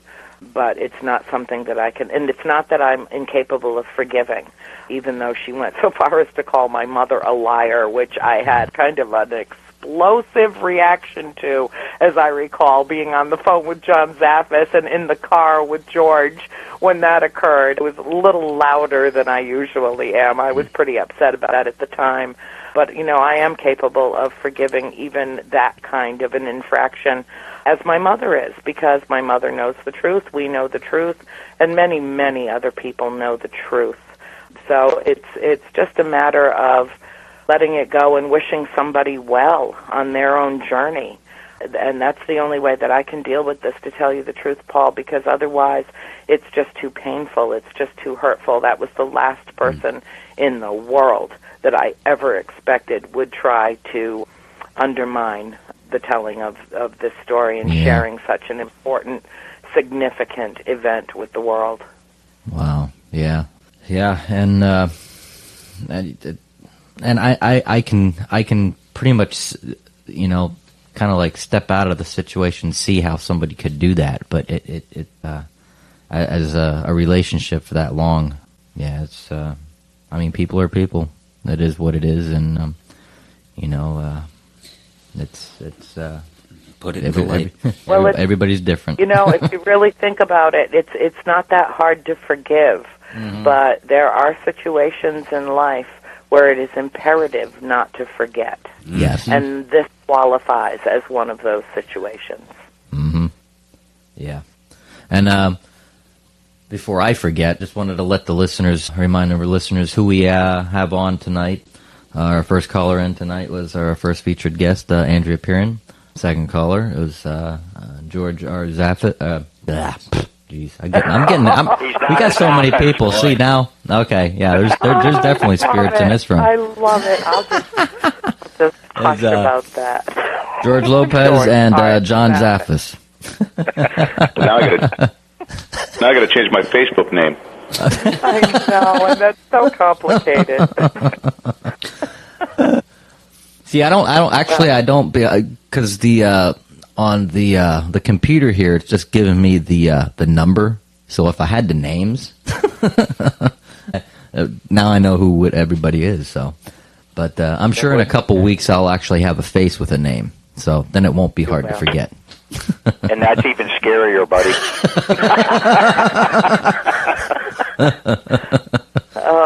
I don't know what kind of frequent flyer miles John's racked up or what kind of luggage specials he gets through his credit card, but if he brings any of his haunted collection from his haunted museum, all bets are off, because I'll tell you what, when we were up there in July, George and I had the privilege and the pleasure of staying with the Zaffis family and being able to spend as much time as we wanted in that museum. It's one of the most fascinating, extraordinary places that I have. I mean, it's attached to the house. It's just right there. So it was really fun. And I don't know if you're aware of this, but George and I are working on a book, but John just published a wonderful book that he co-authored with Rosemary Ellen Guiley called Haunted by the Things. Is it We or You? I always screw it up. Haunted by the Things We Love, or Haunted by the Things You Love? Which is it, John? It's Haunted by the Things You Love. You Love, okay. One of these days I'm going to get that right. I've already read it. You think that I would have looked at the cover enough to get the title exactly right.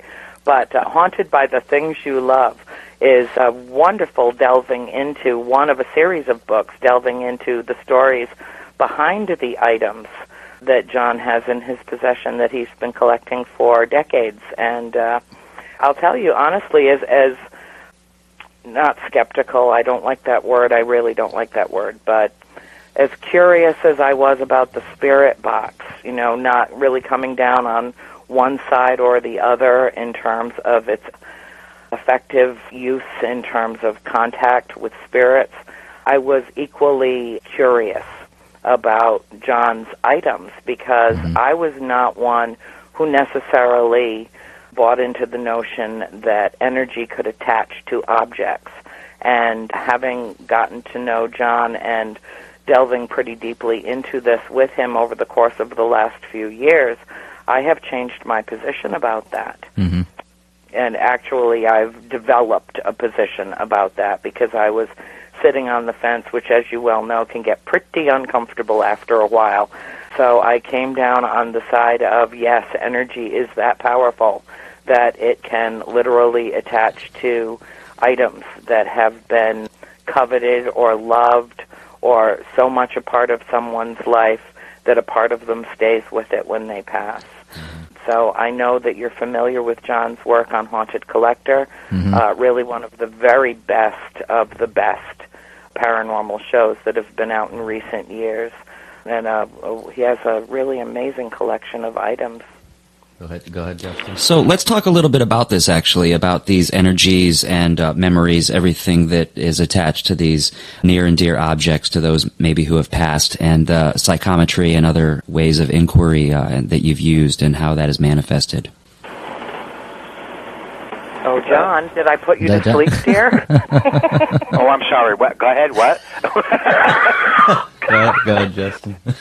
So let's just talk a little bit about those objects and, points of inquiry on objects that have, say, belonged to people who have passed or whatever the case may be, psychometry, other forms of inquiry, and just your process around those objects. Well, to me, it's extremely critical. Again, I look at everything when trying to evaluate, because at the end of the day, I still look at it as I have for many years, that the fact that energy can never be destroyed. It can take on many different forms, and it can be associated.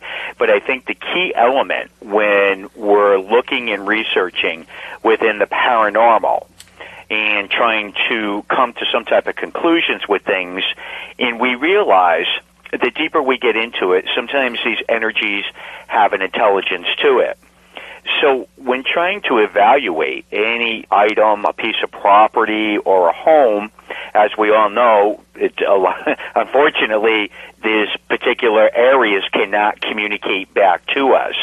So we try to establish any type of a communication, doing an EVP session, the spirit box, photography, many areas to try to gain some type of evidence and some type of information that can correlate to something we're dealing with. So when I do look at an item and we do seem to have some type of significance where we might be getting some type of readings off of it, tells me that there's some type of energy that can be attached. Now, again, when I look at it and try and evaluate a lot of these circumstances, is the fact that I don't always necessarily think that we're dealing with something on a negative level, because I believe very strongly that human spirit can attach to a lot of things, especially things that meant something to a person, a piece of jewelry or a piece of furniture or a photograph that they held on to very dearly. I believe that some of their energy will remain with that item. But when I'm looking at occult items, religious items, I have to view that totally differently, because there's an intent and purpose with the energy that can be associated with those items. So therefore, I proceed with caution when dealing with any type of items that would fall into the occult practices and religious items, because again, looking at this from a researcher's perspective, we have to realize that once that energy is summoned, whether it's done on a positive or on a negative, it still can have an effect on an item. So I look at things right across the board. I still work with psychics. I still work with mediums. I always have, always will. And I like to take all the information and pull it together to try to be able to resolve something, especially if we're dealing with a haunted item. And what would some of those notable items be that you would want to just present on the air here? Oh gosh, there's so many different things, but and it's always so difficult to just pick randomly certain. We'll hit on 3 items that came in last week. Okay, great. I got 2 big boxes that had come in, and that's from the Jewish faith, where they believe very strongly in negative energy, not necessarily anything that's evil. And they put items and different things into these boxes, and they seal them. And it's a tradition within Judaism that's been done for many, many, many years. And it was extremely odd that two cases came about at the same time where people, had purchased these items and brought them into their homes and started having activity. And neither one of the boxes, the seal wasn't broken on them. They were still sealed. But yet they still had activity that started to occur and happen. So therefore, when I look at that and I take the big understanding of it, as much as I experiment and as much as I like to know what something is in detail, those boxes, I will never break the seals on them. Right.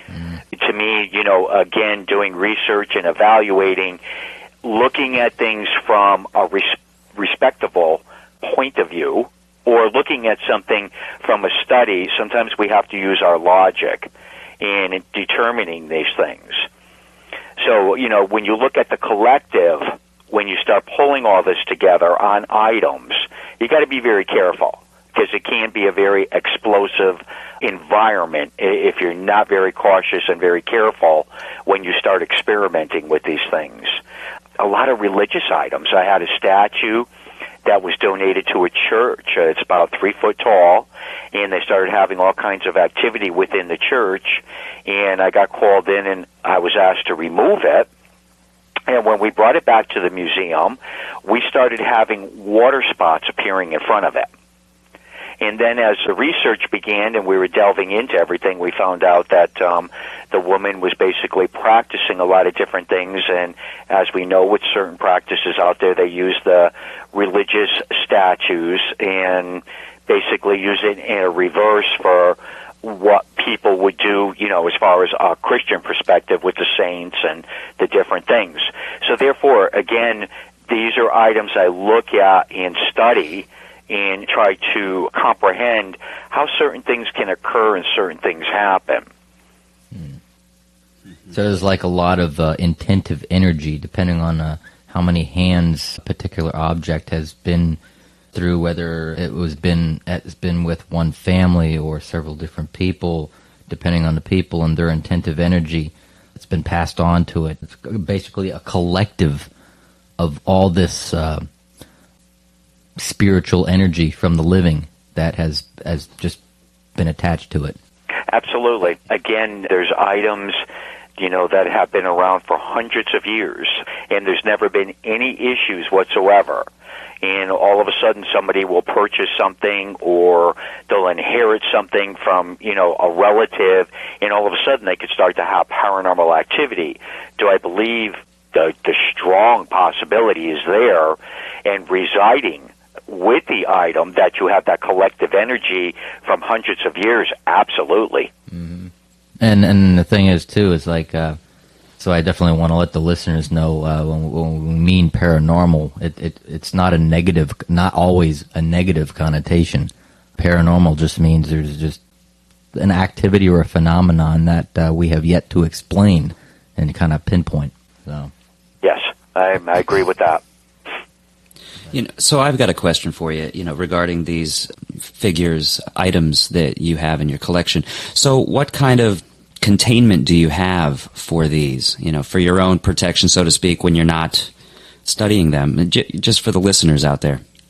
There's a lot of different things that I practice and do. I'm Roman Catholic, so naturally there's a set of things that I do as far as using holy water, sea salt, and several other prayers. But when I deal with items, of different caliber, Native American or, Judaism and across the board, or, Satanism, we have a lot of different variety of things out there. So therefore, the procedure with trying to bind energy to an item or to try to break it can vary depending on what I'm working with, how I'm working with, because again, at the end of the day, you still have to take a look at that as a investigator, into these items. And therefore, when dealing with it, you're going to have the energies and a lot of the different things that are going to be associated from a collective could come from a different belief system altogether. I mean, it's just like I have a huge collection, and George Lopez even donated to this part of it, of a lot of things that come from the islands with statues and a lot of these masks, the intent and purpose behind them, they are carved to represent different deities out there. And a lot of times when these have been used in ceremonies or in a lot of different types of scenarios, they can basically have that energy deliberately associated with it. So therefore, when it comes into a different environment, it can trigger paranormal activity. It almost reacts to it. Yeah. Yeah. Yeah. Yeah, I was talking, and it's not only even objects. There's been a couple cases I've had where not really necessarily renovation, but changing something in the house, like the color of the paint in a room will change the energy. And I see that I see that more often than anything else. Just changing the paint color in a bedroom or a living room or whatnot will change the dynamics of the energy in the room and whatnot. Have you come on a lot of cases like that? Oh, absolutely. Again, lining different things up. It's a joking thing, and Andrea's going to bust out laughing, but feng shui, I mean, it does work. Mm-hmm. Because her and I have this running joke that she's always doing kung fu and everything on me, and I just switched it to, watch it, she's getting ready to feng shui me again. But, aligning and setting certain things up, I believe very strongly in that. That's something that's been practiced, for thousands of years. The colors of an environment can alter that. I mean, gosh, there's even scientific studies done on that. Where Yes, there are. Changing the color of the environment can change the whole attitude about an individual. Moving furniture in certain patterns can totally change that whole energy field within a room. So I believe very strongly in that. Mm-hmm. Well, we're not relegated to our five senses, but our five senses function very powerfully in our lives. And one of the things that really triggered activity at the farm was not changing the color of anything, but when my mother took a crowbar to the front of the face of the fireplace in the parlor, insisting that she was going to freeze to death in that house, having not yet delineated between the difference between natural cold and supernatural cold. There was an infestation in the house that was causing the house would not retain any heat. And she said, that's it, we're going to open up the fireplace. We've got a woodshed full of seasoned wood. We're going to use it. And when she took a crowbar to that fireplace, all hell broke loose in our house. That was the day she was beaten in the bathroom of the closet in the bathroom with that heavy hanger. And that was really what triggered all of the major manifestations in her bedroom and in the parlor. From that point on, nothing had happened prior to what I think was perceived by the spirits as some major upheaval in their house that they didn't appreciate. Wow. Change is not always a good thing. Yeah, no. And yet, what it released, it's also inevitable. And what it released, the thing I didn't understand, and the point that my mother made to me when I was writing about this in the books, was you'd think they'd be happy to see the house restored, that they'd be happy to see fireplaces opened and used again in the way that it was during their time. But it seemed to just be more of the sense around it was more of a resentment. Like, what does she think she's doing to our house? Yeah, it was like the energy that she had used in that action. Yeah. It was very negative. Yeah. And it triggered a lot of negative behavior after that. And, John and George can both speak to that, too, about how something seemingly innocuous can trigger a negative event, and you don't even realize, that what you're doing is causing what's initiating the problem, because it seems as though the activity itself seems utterly benign, and yet in retrospect it appears as though someone took offense. Yeah. Anybody else want to reiterate on that? John, George? Well, go ahead, George. You got something to add to that one? Yeah, Reader's Digest version, but pretty much both you guys are aware of it, and it was something that was, and you asked a question earlier as to whether or not, what I do for protection, what any of us do for protection. And then there are many of us out there, myself included, who always felt very, very religiously grounded, although I'm not one that's a churchgoer. I know where my faith lies. Mm-hmm. But I also understand that there's risk involved in this field. And, when I go in feeling confident about my God protecting me.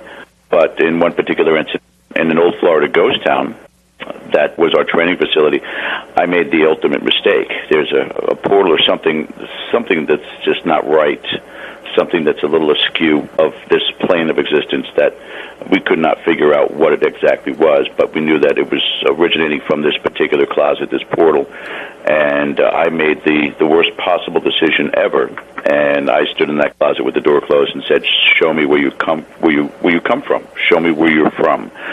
And the visions that I had right then and there scared me out of the closet, and then I had a couple of experiences, some spiritual terrorism. I mean, it was an innocent question, show me where you come from, but the ramifications were some attacks that happened on me to such a degree. I had called Andrea, I had called John Zaffis, I had called Bishop Long, and said, I need to deal with this one way, shape, or form, and they all gave tremendous advice on it, which is stay strong. And there were 4 particular incidents and 2 maybes after, and these were all in an unconscious state during sleep that these attacks had occurred. In each and every one of those, I woke up fighting. Whether it was verbally or physically, I woke up fighting, which was more of a reinforcement for me than ever that my faith is strong, because I was ready to fight. Even in the depth of my subconscious, I was ready to fight. But it's just that quick and that easy that you could make an attempt to do something with all the correct intent and wind up basically pissing something off or getting the attention of somebody you don't need to. Wow. Well, what's your take on it, John? Well, basically the same thing too. Like George was just explaining, one of the most common things that we see occur when dealing with a haunting or different types of situations where people have issues going on, the dream state is the most common denominator that we see across the board.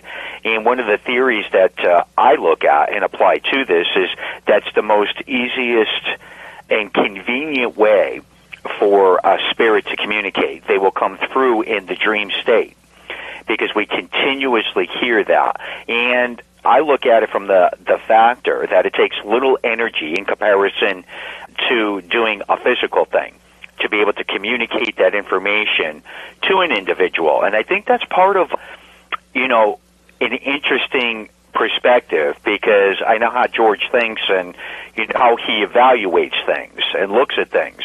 So when he does have something occur or something transpires where it makes him take that step back and look at the big picture and just go, this stuff really goes on and this stuff really happens, it makes each and every one of us look at something different and look at it to evaluate it differently. Mm-hmm. That's why I always, when somebody tells me they're skeptical, they've never had an experience, they've never witnessed anything, I understand that. And I can relate to that because it's very difficult for anybody to accept the fact that these things go bump in the night and these things happen unless you witness something or, you've been in that environment and you've witnessed, somebody having something occur or happen. Mm-hmm. But once that does, it changes the way you think, and you have to reassess. You have to relook at the big picture and just say to yourself or to myself, wow, I just seen it. I just witnessed it. Therefore, that just altered everything that you're taught. You're just totally re-looking and reevaluating so many things that you were told not to believe in, not to accept, that these things really do occur and they really do happen, to people right across the board, whether they're kids, adults, or, someone that's an older person that has an experience for the very first time. Mm-hmm. It really changes their perspective on how they have to evaluate something now. And I think that's the first thing. I think the first thing I could definitely validate is we are definitely more susceptible when we are sleeping. We are more vulnerable that way, and the other side knows that. Depending on whether it's a malevolent force or whatnot, they understand that and they know that, and that's the best way for them to contact us is through dream mm-hmm. state and whatnot. And all the clients, pretty much the majority of all the clients that I've had, that would report stuff. Usually the first thing out of their mouth is something about a dream. Oh, well, at first it all started about a dream and this and that, and then it would progress into, oh, I'm seeing this and I'm hearing that and whatnot. It all starts within the dream state. Yes, and also let's factor in dream paralysis as well.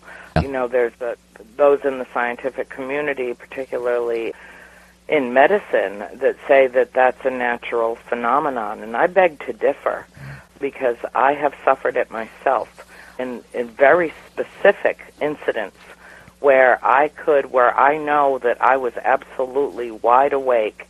I was having very clear, very specific images transferred to me. I saw what was happening to my mother down on the first floor of the house.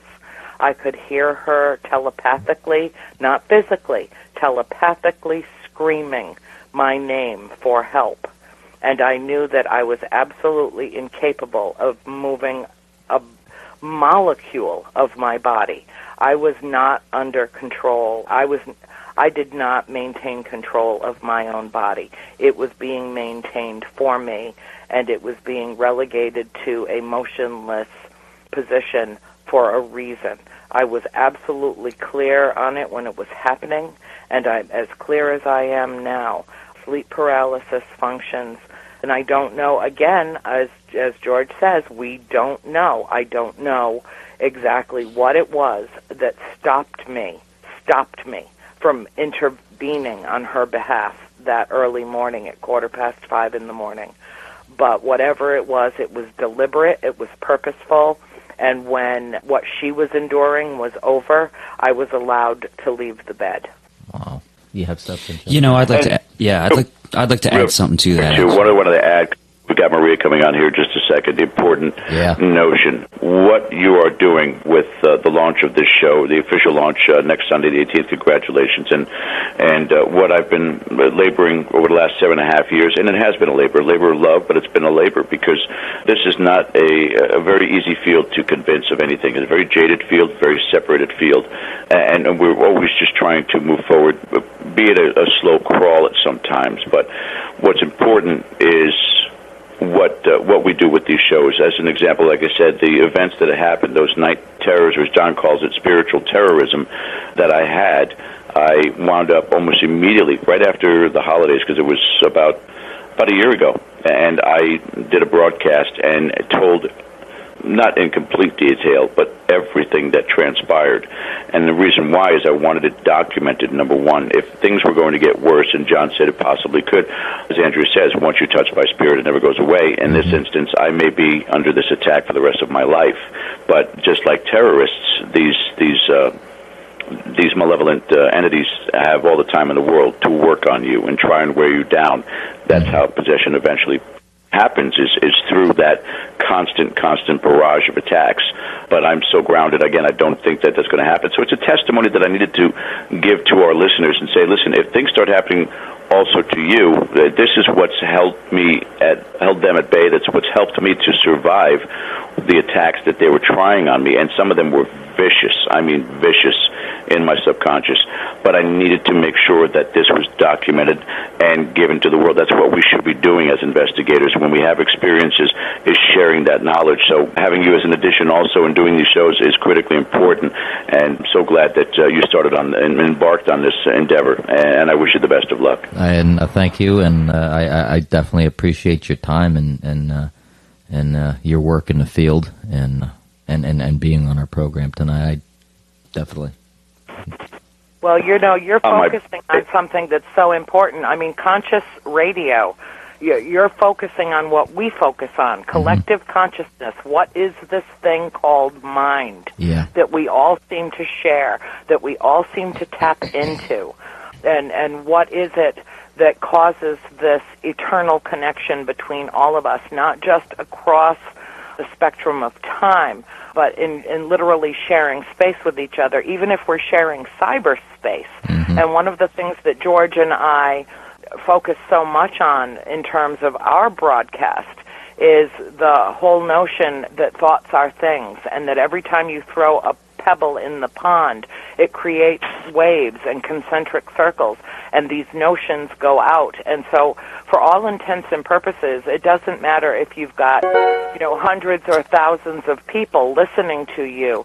Someone's getting the message, and then perhaps they're passing that message on. And that's the only way for us to expand global consciousness, is to do it, through any venue at our disposal. And this is a very powerful one, and I congratulate both of you on securing this. I know that it will be extremely successful for you. And we got bigger dreams, bigger aspirations, and a bigger growth. And I want to also bring in Maria. Are you there? Howdy from Casadega, Florida. Hi, Maria. Hey. Welcome. Hi. I also am including my husband Bob, my strength and my motivation. So I hope he's okay to join in the call. Not a problem. That's wonderful. Perfect. Hi, Bob. Welcome. I shouldn't say that. I'm not exactly the host, but I certainly welcome you. Awesome, guys. I guess here. Let's go ahead and just get on speakerphone on that end, and we can wait. All right. So, hey, Andrea, warm welcome. So go ahead and shoot it out again. Oh, Bob, it's wonderful to have you join us. I'm so looking forward to meeting you in person, and I know that George has had ample opportunity to get to know you, so I'm going to kick him to the curb when we get down to Ocala so I can have some time as well to get to know you, too. Awesome. Likewise, I look forward to meeting you. I'll be there soon. Okay. It's coming sooner than we want. The pressure's mounting. The pressure is mounting, but it's good. It's pressure. I apologize in advance for John Zaffis. I have absolutely no control over him whatsoever, and anything could come flying out of his mouth at virtually any moment, just so you've been properly forewarned. I give them 24 hours before they vacate you. Oh, hey, John, how are you? I'm doing good. How you doing? Isn't it past your bedtime? Audrey's harassing me. I know, and that's why I'm here to sort of leverage that out. I thought this was past your I thought that was past your bedtime hour, John. Marie, don't join the ranks on me. See, I didn't know whose idea that was anyway. They're letting him I'll be use your the house advocate, phone. John. John, this is Bob Schmidt. I haven't spoken to you, but nice talking to you for the first time, and hopefully we'll have a chance to speak several times before the actual event. So looking forward to doing that. Looking forward to it, sir. Looking forward to it. So what I'd like to do in this last hour, I'd like to have Maria explain what this event is, what the future, what she wants to see from this event past this year, and what everybody's ideas of what they want to contribute in the next couple weeks to this event, and I'll give the podium over to Maria. Hey, thank you so much. I appreciate that so much. Well, when we first got started with the idea of creating a film or a television series that would be almost like a coast-to-coast, where the experts and the persons that brought the theory of the metaphysical gift would come together.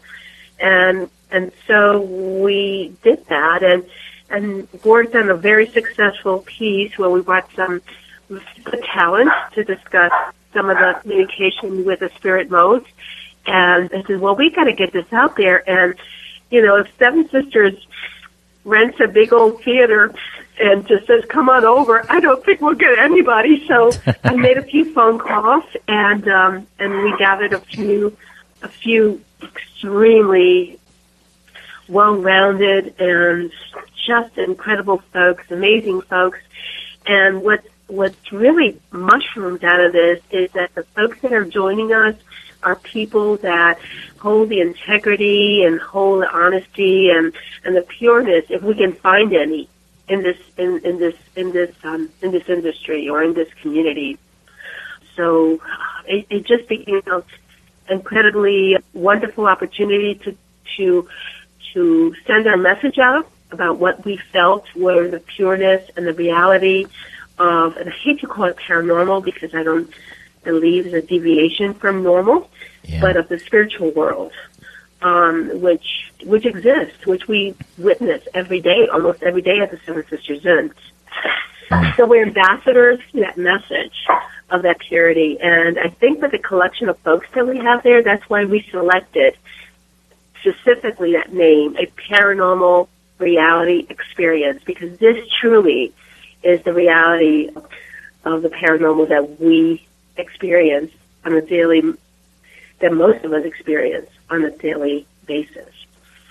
Where do I want this to go? You know, I don't know. It's almost like this is taking a life of its own, and the direction of where it's going is unclear right now, but it's defined. I don't know if you get what I'm saying. Yeah. Like I don't think that there's confusion in the path. I see that there is a solid path being formed in front of us, but where it's leading, I don't know. It's almost like life, you know. Bob, I think Bob is wanting to continue. Yeah, I think basically what's going to happen here, to answer the future question, is that we're assembling a high-quality program here, like Maria said, that has a lot of integrity to it, not the shock value, but the more intellectual look at the topic here, the paranormal. It also gives people, you know, that come to us, John and everybody else included in the program, to share their experiences and what will work in the future. And that's what we're really looking forward to. This is experimental at this point, but a lot of clarity will be given to us, I'm sure, once we connect with everybody on a personal level, and they tell us what things they've done across the country and how this can grow a life of its own in the future. So I think that's going to be a big learning experience for us. And so we're very proud to have the lineup we have and feel like we're here to learn, here to serve, here to be sort of a conduit for something that becomes, and I hate to keep using that word, but, you know, I tell people that when they come to this, they will have an opportunity to ask questions. If they're skeptics, come anyway. It's a safe forum. It's not something where we're going for shock value. So people that have sort of an interest, but don't want to be involved in something that might be scary or whatever, this is the reality part of it. They can ask questions about, it is you know, a safe place in the same way that our show is. It is a safe place to land in cyberspace. You know, Maria is the one that turned me on to you and speaks so very highly of you. And I knew that this would be a safe place for me to come. Because, you know, you never know what you're going to get. It's kind of like Forrest Gump's box of chocolates out there. Yeah. But in reference to something that Maria said just a few minutes ago that I thought was a very thoughtful and erudite comment, I believe truly that like attracts like, that it's an immutable law of the universe. And I think that what Maria has done is she has attracted a group of people who are not only like-minded, but in some respects share the same heart. I know I can speak for myself, and I feel certain that I can speak for George and John, two of the finest men that I know, that I've ever met, that there is purity of heart among some of us. Now, we all know that there's a whole group inside the paranormal that's looking for the white-hot spotlight of Hollywood, that's looking for, you know, the glamour shots, that's looking for the recognition and getting a spot on TV, and that's all that matters. Yeah. But they're a relatively small group, and I find that most of the people that I encounter in this community are very ardent, very encouraging of one another. And it's not just a matter of that's what I attract with the friends that I have. I think that it's probably the truth of most of the people who are in this for the right reasons. Mm-hmm. And what we have to do is simply ignore the ones that are in it for the wrong reasons, and eventually they will go away. Yeah, and I remember Maria had made a quick statement. I think it was within the last day on our the group Facebook message. She mentioned the word pioneer, and I feel that very highly.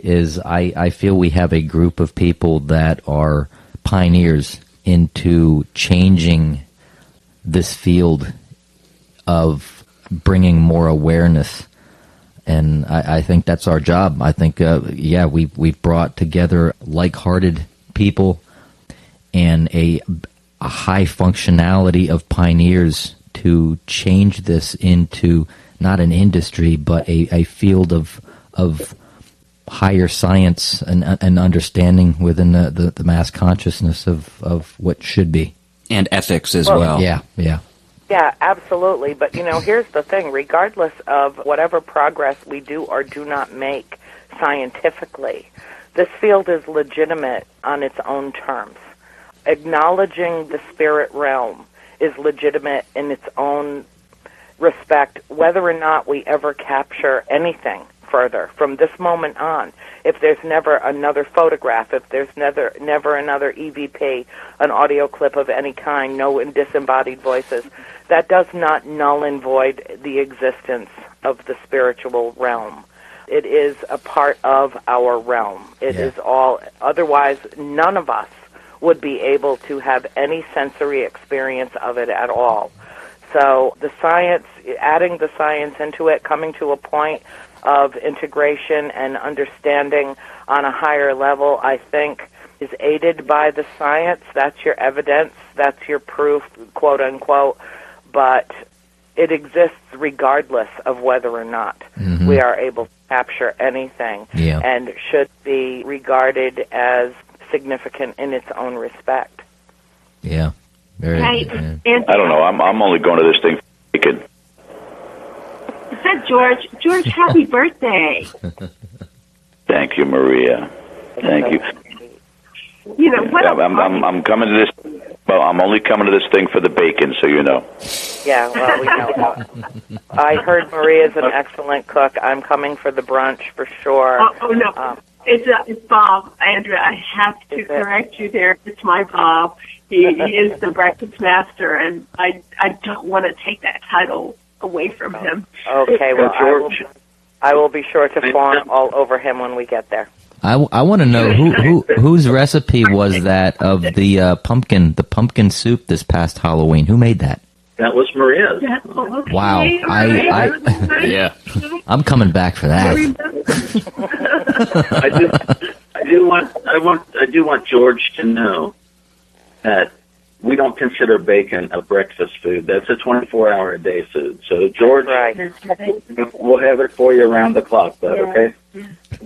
I'm moving in. That's all. I'm moving in. And that's the one thing, too. I've had the privilege of now visiting on a couple of occasions this incredible bed and breakfast, Seven Sisters Inn, and, I've been praising it all up and down. And the only thing that you need to have ready for Mr. Zappis is coffee every morning. Make sure the coffee maker's full. That's it. But I can tell you, everyone that is attending this event, the weekend of the 24th of January, are going to be blown away by what I would consider, and I've somewhat been an aficionado of hotels, motels, and inns, traveling all over this country. I've been so blessed in my life to have the traveling bug and been able to fulfill that addiction and go to so many different places by far. And I'm not saying this because of how amazing both Bob and Maria are. They are the most gracious of hosts I have ever met.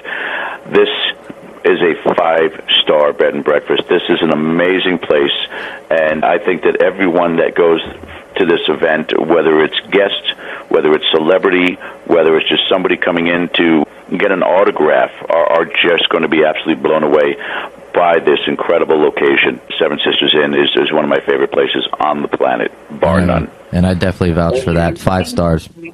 Yeah, thank you so much. That's very kind. Well, it's any place is made up from the spirituality that's in it, and certainly I will go on record saying that Bob has an amazing spirit, and he makes the end what it is. I'm the technology behind this, so I can't take too much credit for that, but he's the one that puts that love into it, and I'm very blessed to have him. Maybe Bob, and we can get John Zaffis in the kitchen together, and John can make his world-famous macaroni. Oh, that sounds like what. Just send me the ingredients, John. I'll have it ready for you. Okay, it sounds good. Yeah. Well, in the same way that, Paul and Justin are doing their thing, launching this new broadcast, in the same way that George and I do our thing, writing and doing our broadcast, you're providing a venue as well. You are, this event is very exciting in that it is going to bring some people who really know what they're doing together. And, talk about the ultimate in terms of networking and sharing information. That's what's so exciting about this for me, because I know almost everyone that's going to be at this event. And so much has happened in all of our lives, consecutively over these last months since we've been together in one venue or another around the country. And it gives us an opportunity, to sit around a table and to talk about experiences that we've had and how things are changing and where the momentum is going. And that is invaluable in that it re-inspires each one of us to keep going. It will plant seeds in Paul's mind, in Justin's mind, in George's mind, that we will act upon later. And that's what it really is, like the nucleus of the energy, and watch what happens from the explosion afterwards. I think that it's going to be a very exciting event. I'm truly looking forward to it. Oh, it sounds like a plan, Andrew. It sounds like a plan. I feel the same way. I feel absolutely the same way. And again, it's almost like, I think Bob used the word conduit. Like we have been provided the means of being a conduit of putting all this together. We're breaching some rules. We're breaching some rules found in the typical American paranormal reality story that's out there. But that's okay. We've got the good soldiers that will help us, maintain our own set of rules that maybe will take some wings someday. Sometimes you have to break some protocol. Sometimes you have to break certain controls, make up your own controls, ask the same questions differently in order to get the real answers that we're looking for, especially in this field. Yeah, absolutely. And it's not even so much breaking them. As George is so fond of saying, he makes it up as he goes along. But that's true. We all do. That's intuition, isn't it? Yes, it is. It's instinct and it's intuition, and it's listening to that little voice inside you, and it's believing what you see with the third eye. And trusting it. And trusting it. Mm-hmm. Mm-hmm. Yeah, out of chaos comes order. We will have several times throughout this incredible weekend, which includes investigations of 3 definite locations, possibly 4 if some people get so privileged, and of course some social time, some vendors' time, and it's just again, it's not something that. And I've seen the detailed work that Maria has put into her computer as far as getting this entirely formatted for the entire weekend. But things never go as planned, and that's what makes it more fun. And it depends on the people that are organizing it, depends on the people that are involved with it. If they are stress-based, it's going to be a calamity. If they are not, and I know Maria and Bob certainly are not, I know I'm not, and I know that the majority of the people that are going to be there as guests, celebrities, are not in any way freaked out by things, it's going to be even that much more fun. If things start to go awry, that's when the great stories that we tell for months, if not years afterwards. Do you remember when this happened and that happened? That's what makes it more memorable than anything else, is when things tend to not work as planned. That's when it's a lot more fun. And I'm making that prediction for that weekend. And if it doesn't happen, I'll make sure that I cause some chaos. Hey, George, I just... feel certain. Hey, George, I'd just like to say it's all grace already, and you just opened that right up for the grace to come in, so thank you. Yeah. At least now we know where it came from. Yes. we know the root cause. Yes. I'm the wrench in the works. That's me. I'm the fly in the ointment. Yeah. The bubble gum and the gears. We'll get it going. We'll have a good time with it. Yeah, I'm looking forward to it. Yeah, I mean, that would be, I know I'm overstepping my boundaries here, Paul, but Maria, please throw out the information again. As a matter of fact, today, as people were giving me wonderful birthday wishes, someone came back again and said, are there still tickets available for Saturday? What's available, and how can they get it with what's left? Exactly. The Saturday VIPs, the structure of the show is made up of the core being the premiere at the theater. That is the core that kind of glues everything together. That is the basic ticket that is available, and yes, there are plenty of those seats available. Attached to that is the VIP privilege, and there's an investigation at the tail end or at the end of that Saturday presentation, and one preceding it on Friday night.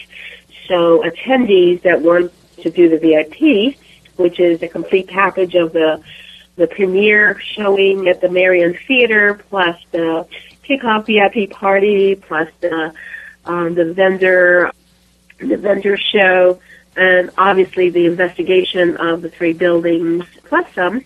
That all is given a choice of whether you want to do that all on, if you want to do the investigation on Saturday, or if you wish to do the investigation on Friday night. Saturday is closed. The VIP Saturday is closed. It's sold out. Now we're about 50% sold out on VIP for Friday. So that's where it's all going. But we are doing an aggressive advertising campaign the last 2 weeks before the show. So we're hoping and feel pretty confident it will be a sold out show for our guest stars. And that's the goal that Bob and I are. Yeah. And before we actually finish up, or after we finish up the show after 11 o'clock, if I want to talk to Maria after we're done, as far as some business and that afterwards and stuff like that, if she can stay on. But sure. Yeah, Justin. Hey Maria, can you go ahead and present who all of the people are who are going to be on? Oh yeah, let's do a presentation as far as the names and the people and who they're associated with. Of everybody that is all the celebrities and shows and their associations and stuff like that for Saturday. So we're very proud to present our headliner, Mr. John Sappis from the Haunted Collector, and most importantly, what we consider the godfather of the paranormal, a very respected man in the field. His co-host of Haunted Collector, Brian Cano, will also be there. The Dead Files, Steve DeChavy, will be there, the detective from Brooklyn, alongside Scott Pepperman. He's with Ghost Hunters International. And, of course, our board, Andrea Perron, and she's from House of Darkness, House of Light, author, the influence of the movie The Conjuring. Of course, the esteemed Master of Ceremony, our own George Lopez from Dead Air Radio. Stacey Jones, formerly known as the Ghost Cop, has had lots of experience as decades of being one of the first females investigating in the field. Scotty York is from Z-Talk Radio. He's also a nationally known medium. On the investigation side, we present Tim Maley from Fox City Paranormal Radio and team. And bringing some youth into the mixture is Jared Winovich. And he is actually part of the Walking Dead, as well as the American Horror Story, as well as the Hunger Games. So, well-rounded group. We have a little bit of strong tenure in the field, as well as folks that are just getting into it in the paranormal end, and also in the medium end. So it's extremely well-rounded, but just a good group of folks. And anybody else's input, definitely. Yeah. Go ahead. And don't forget, Steve Steve DeShavi from the Dead Files will be there. Scott Tepperman from Ghost Hunters International, and and plenty of bacon. Oh yes, bacon, bacon. Not Kevin Bacon. But. And I wanted to make a really important call out here for George Lopez, not because it's his birthday, but because he's been the magical force behind this entire event, and we could not have gone anywhere without his inspiration, his motivation, his intellectual strength in getting this pinned down for us, and Bob and I really appreciate that. And George's willingness to come out in person and just spend time walking through the venue, offering his advice and experience from all the different events he's attended. He's given us invaluable input in terms of how to, I think, factor in really human nature a little bit. Don't try to cram too much in. Try to do what you can to make it a worthwhile experience, but kind of keep it at a level where everybody knows what they're being offered, they're going to get. And so we want to thank George very much for that. It's been my pleasure. And considering I've taken 22-hour trips with Andrea Perron, an event an hour and a half from my house, I'll do any day.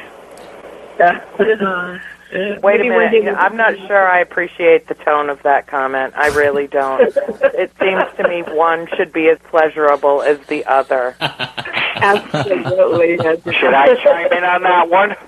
No. Oh. Am I... George, I tried. No. Let me put in a little or disclaimer. The 22 hours only felt like 7. It was a wonderful. Suck it.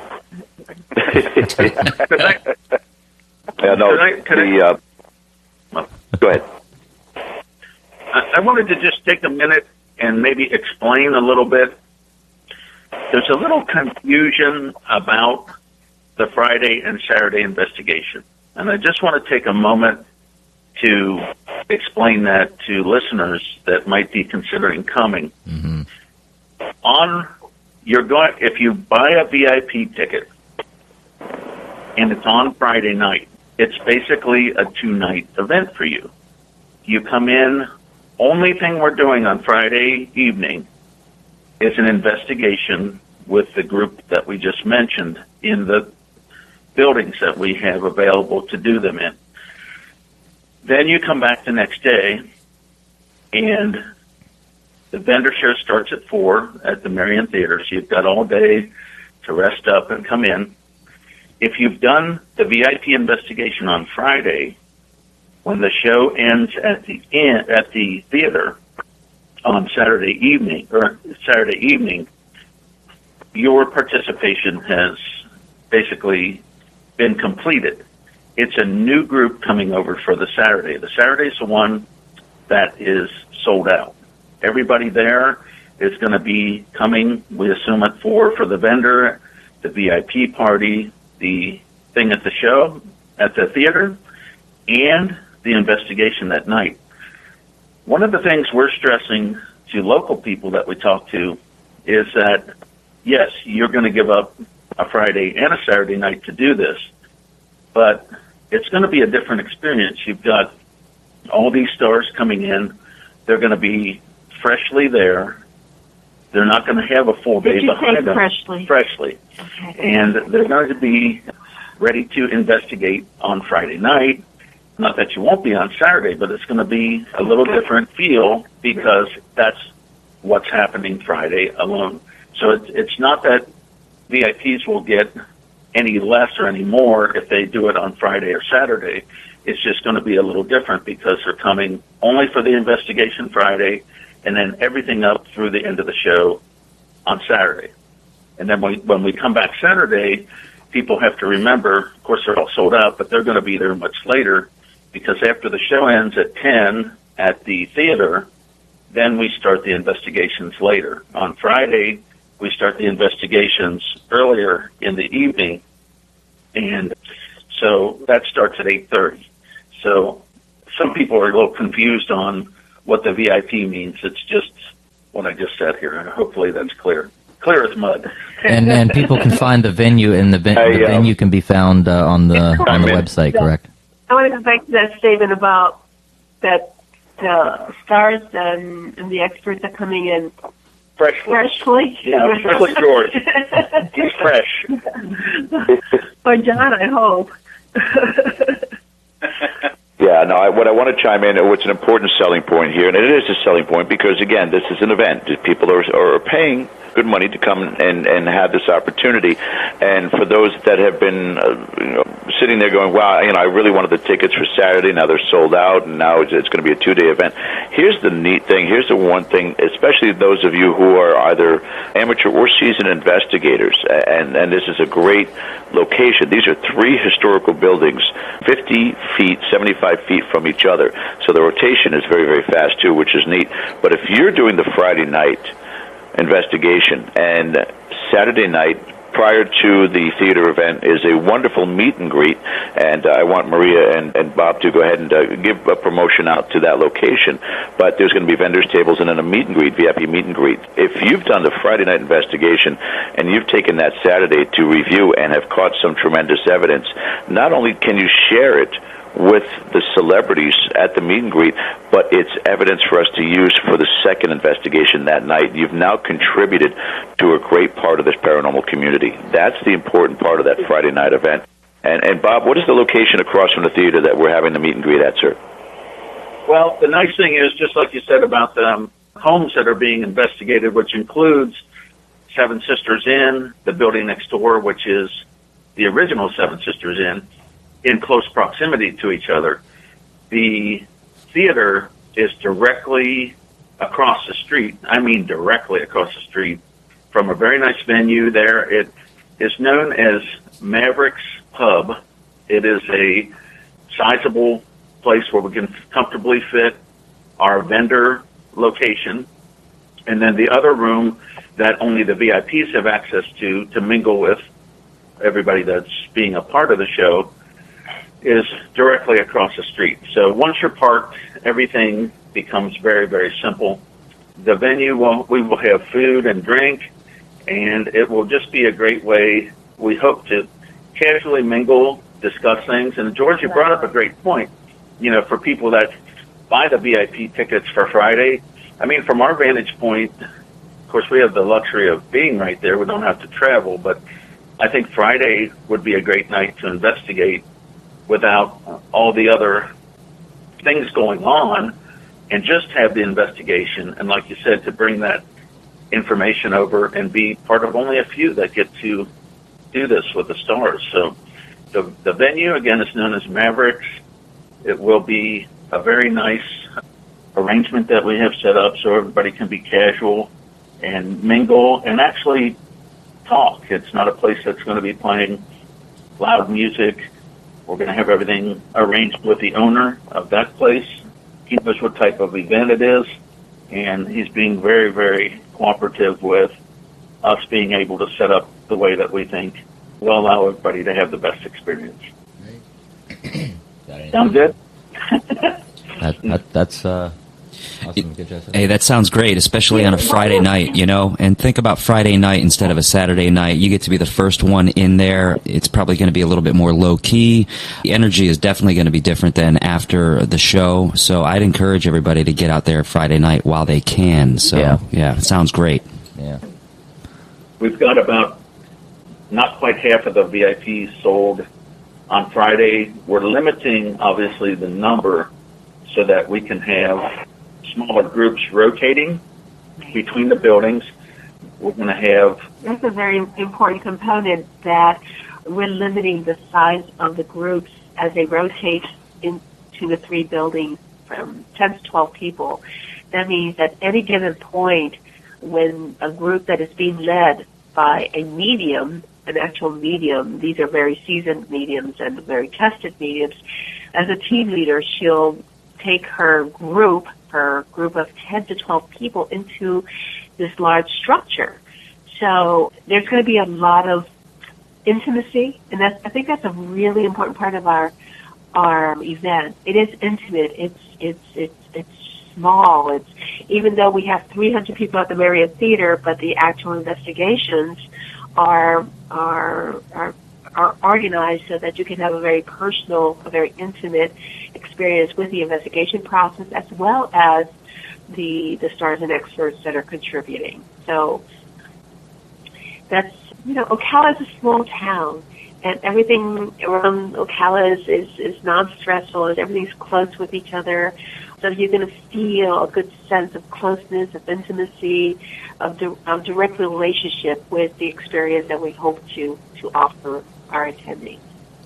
And in addition, one thing people should know if they're coming from out of town is that the proximity to everything, the hotel setup we have for people to come in, is very close. Once you're there, either at the theater or at the inn, depending on what night you're on, we're only 5 blocks from the downtown where the theater and the venue for the VIP party are. So it's not like you have to travel 6 miles in traffic to go from the investigative spot to the downtown to enjoy the actual forum. It's only 5 blocks away. So everything is compact, and I think going to be very well run and very rewarding for, we hope, everybody. We hope everybody will get something out of this. Awesome. Great. And yeah, before we close off the show, I want to do a quick introduction to everybody who has been on the show thus far this evening. Our first guest, featured guest this evening, is Andrea Perron, author of House of Darkness, House of Light, also the inspiration of the hit film horror movie last year, The Conjuring. Our second guest, George R. Lopez. I got that right that time. Host of Dead Air Paranormal Radio, and is also going to be our Master of Ceremonies for this venue. Our third call-in guest is John Zaffis, godfather of the paranormal investigation field, also the star of The Haunted Collector on the Sci-Fi channel. Our fourth guest is Maria Pon Schmidt. How do you pronounce the last name? Schmidt? Schmidt is fine, yeah. There we go. Organizer of a paranormal reality experience, which is being held in Ocala, Florida, on the evening of January 23rd and evening of January 24th. And also want to, as far as station identification, this is a Conscious Radio Network, and we air every Sunday night from 7 to 11 o'clock. Luckily, as of yet, we don't have any paying sponsors, so we have no commercial breaks. So it's a continuous run. However, if there's anybody out there that does want to advertise through our radio, definitely not a problem. We won't have any problems with that. But it'll at least allows our guests to definitely chat it up, get as much information out there as much as possible, and we don't have to interrupt. So there is no interruptions. So, but anyway, I want to let you guys, we've got about, what I'd say, 20 minutes to, let everybody give their last, I'll start with you, Andrea, last couple comments and whatnot before we end our program. Well, I appreciate that. I would like to use your venue to invite people to join us at ours, George Lopez being my co-host on World Awakening every Tuesday night on the Dead Air family of shows on Blog Talk Radio. World Awakening is our baby. It's the thing that we just love sharing and love doing every week. I speak for myself, and I think for George as well, in that our hope is that we really make a difference, some kind of a difference in the world for the better with this broadcast. So our aspirations seem to be the same in terms of these endeavors. However, I also wanted to share with people that soon, and I don't have a date yet, though I will share it liberally once I do, the next big event for me, aside from, of course, this event in Ocala, is a national broadcast of our story on Paranormal Witness. I believe it will probably be the season opener for them sometime in late January or early February on the Sci-Fi Network, and it is the first time that our story is being told. It's not about the Conjuring. It involves interviews with 5 of the 7 members of the family. So I think that people will find it very compelling, at moments probably gut-wrenching, but at least they'll be getting the true story from the lips of those who experienced it. So I'm looking forward to that, and the year ahead I expect some wonderful things will occur, and I'll be traveling with George and finishing the book, and it's going to be a great 2015, and thanks for the opportunity to share that. And I invite people to follow me on Facebook. There are any number of venues. Just Google my name and you can pick a place to latch in, but if you want to have some direct contact with me, Facebook's probably the fastest, best way to do that, because it is the official home of the paranormal. Yes, it is. Yes. It's the other dimension, isn't it?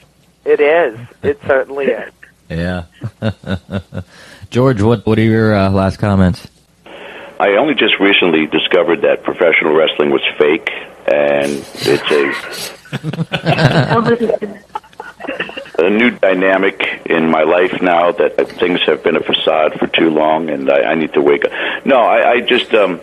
I want to thank you for this opportunity for all of us to come on here and get a chance to first give a little bit of background for ourselves. I mean, for those people that are going to listen to this broadcast and are interested in coming out to this event, it's almost an introduction, so that there needs no introduction when we get to meet them at the Seven Sisters Inn the weekend of the 24th. I am looking forward to getting together with some old friends and some new friends, and just having an exciting and wonderful time. As Andrew said, we do a World Awakening on Tuesdays. I also host with Mr. Michael Moeller on Monday nights, 9 p.m., Primetime Paranormal, also on Blog Talk Radio. It is, again, an important message, whether it's a venue such as a paranormal reality experience that Marie and Bob Schmidt are holding in Ocala, Florida at the Seven Sisters Inn, or it's a radio show such as what you are doing, what we are doing, that's important to move this field in the right direction, and always keeping constant communication open and finding out new discoveries in this field. And there are so many that still are out there undiscovered in this undiscovered country, that we just need to hopefully get the word out there, expose and show people that there is something to believe in. For those who don't have the faith, we want to give that to them about the afterlife, the spirit, and how we will endure as our energies leave this world and go into the next world after that. And by the way, John Zaffis' favorite is certainly Dunkin' Donuts, Bob, so that you're aware of that. Yes, that's certainly the type of coffee that we make. So we'll have a heads up with that. And that too, just like bacon, is a 24-hour commodity. So John, don't worry, we'll have it for you around the clock. Okay? Do I get to put a request in?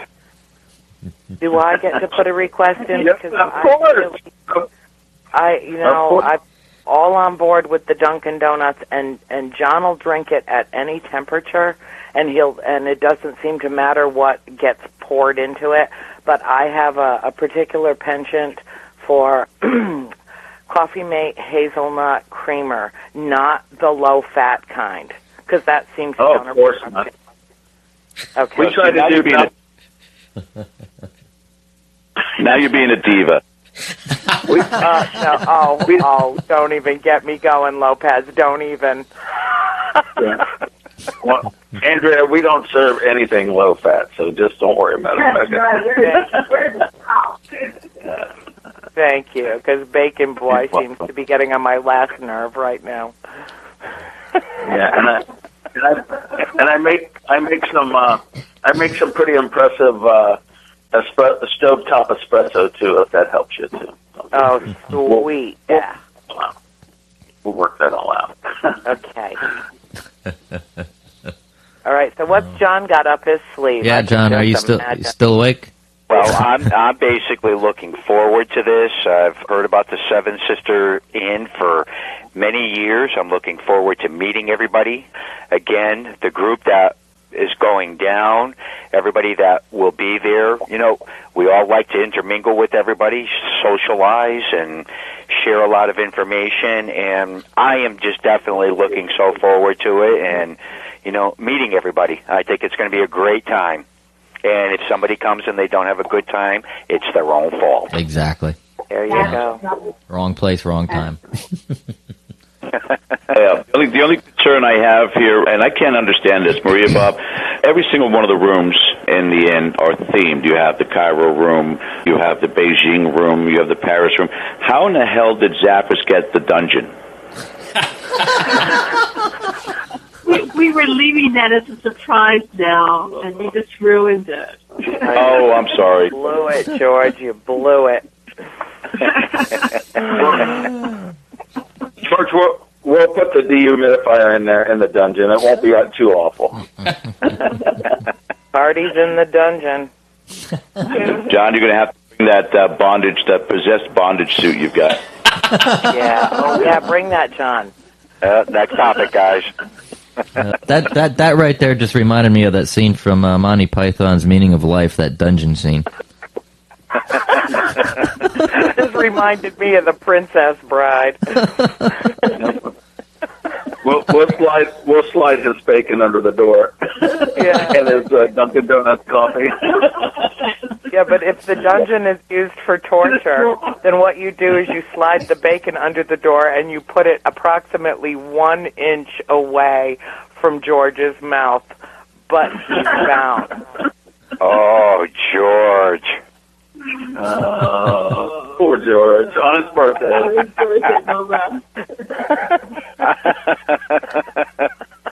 I'll call upon every Seven Sister spirit to manifest and push that bacon that extra inch. Wow. That's cute. Well, I want to thank you very much for inviting me on your broadcast tonight. It is an honor to be among this group of people and to be part of the launch of your new broadcast. And I know that it will be extremely successful. And, you know, please let me be the first to say that I will do everything in my power, I know George will as well, to promote this, because we're all in this together. Mm-hmm. And that's what some people seem to forget. Unfortunately, in this community, a lot of the attacks and the bloodletting that occurs comes from within. Mm-hmm. You know, a scrutiny so intense that it discourages people from going forward. And we're all about encouraging people and all about sharing information. And there's no such thing as competition around here with us. Absolutely. You know, this is about getting a message out to humanity. And it is the penultimate purpose behind what we do. So please let us know in whatever way we can assist you in getting your word out and your message out. I'd be happy to do that. And I invite everybody who is on the show tonight a definite welcome back anytime. Just let me know. And another thing too, as I cannot give enough thanks to Maria. Thank you, Maria, for I think that I say that we're so proud, Paul, that the Conscious Radio Network took off on a platform, saluting all these wonderful people that we're surrounded with today at our event. And what a privilege, what a privilege. And with that, we will crack that champagne bottle on this network tonight and know that we have a bunch of people here that are invested as your first guests. And now we become owners, spiritual owners of this network. Definitely. I hope you have another bottle of Dom Perignon, because you better save that other bottle before, when I get there. I'll take that coffee. I want that coffee. But, historically, we'll look back that we all sat together at a round table of discussion on this night, and we'll have a historical event attached to it and new memories formed. So that's kind of a cool thing to think about. Yeah, so thank you again for the privilege. Thank you. You're welcome. It is. And the thing is, it won't be long before you've built your family in the same way that we build our World Awakening family. The people who comment after our show every week, who are just so enthralled with the new information that is imparted to them and how it changes their life. And that's reason enough to keep going. It doesn't matter if it's 10 or 20 or 200 or 2,000. It doesn't matter. If it's changing someone's life, it's all to the good. Mm-hmm. That's right. Exactly. Yep. Cool. Any last words? I've kind of, I want to thank everybody again, and I am very looking forward to the next couple. I can't wait till the 4th. Actually, the 23rd and 24th. But, I literally can't wait. And it's like Christmas all over. Actually, it feels like Christmas. And Halloween. and Halloween at the same time. Yeah. Well, you guys might even get to witness Andrea practicing feng shui on Zappos. Uh-oh, watch out. That room's going to be all rearranged. It's going to be tough. I think she's getting ready to feng shui me again. Yeah, it's a stage show unlike any other. I'm going to be haunted with that image now through the rest of the evening. Thank you.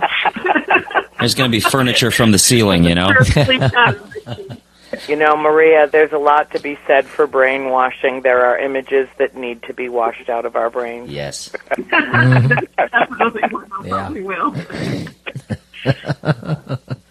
Oh, wow. Well, everybody, I want to congratulate also everybody for being part of our premiere show, and can't wait to meet everybody in person, and also I definitely see a future in this event of it getting bigger and bigger and bigger, and I would definitely would like to be part of that and helping, building that network in our community. Well, you already are, so thank you. You're welcome. Well, there's an old saying, and I believe very strongly in it. You build it, and they will come. Exactly. Yep. It's so old that it's been around since John himself. In fact, I think he wrote it. Now, would you like me to share how long I know Andrea? No, actually, nobody wants you to share that, John. I think we're just about out of time here. Oh, boy, how fast we've changed our tone. I think we have 6 minutes. Hey, P.T. Barnum is calling me right now, I think, here.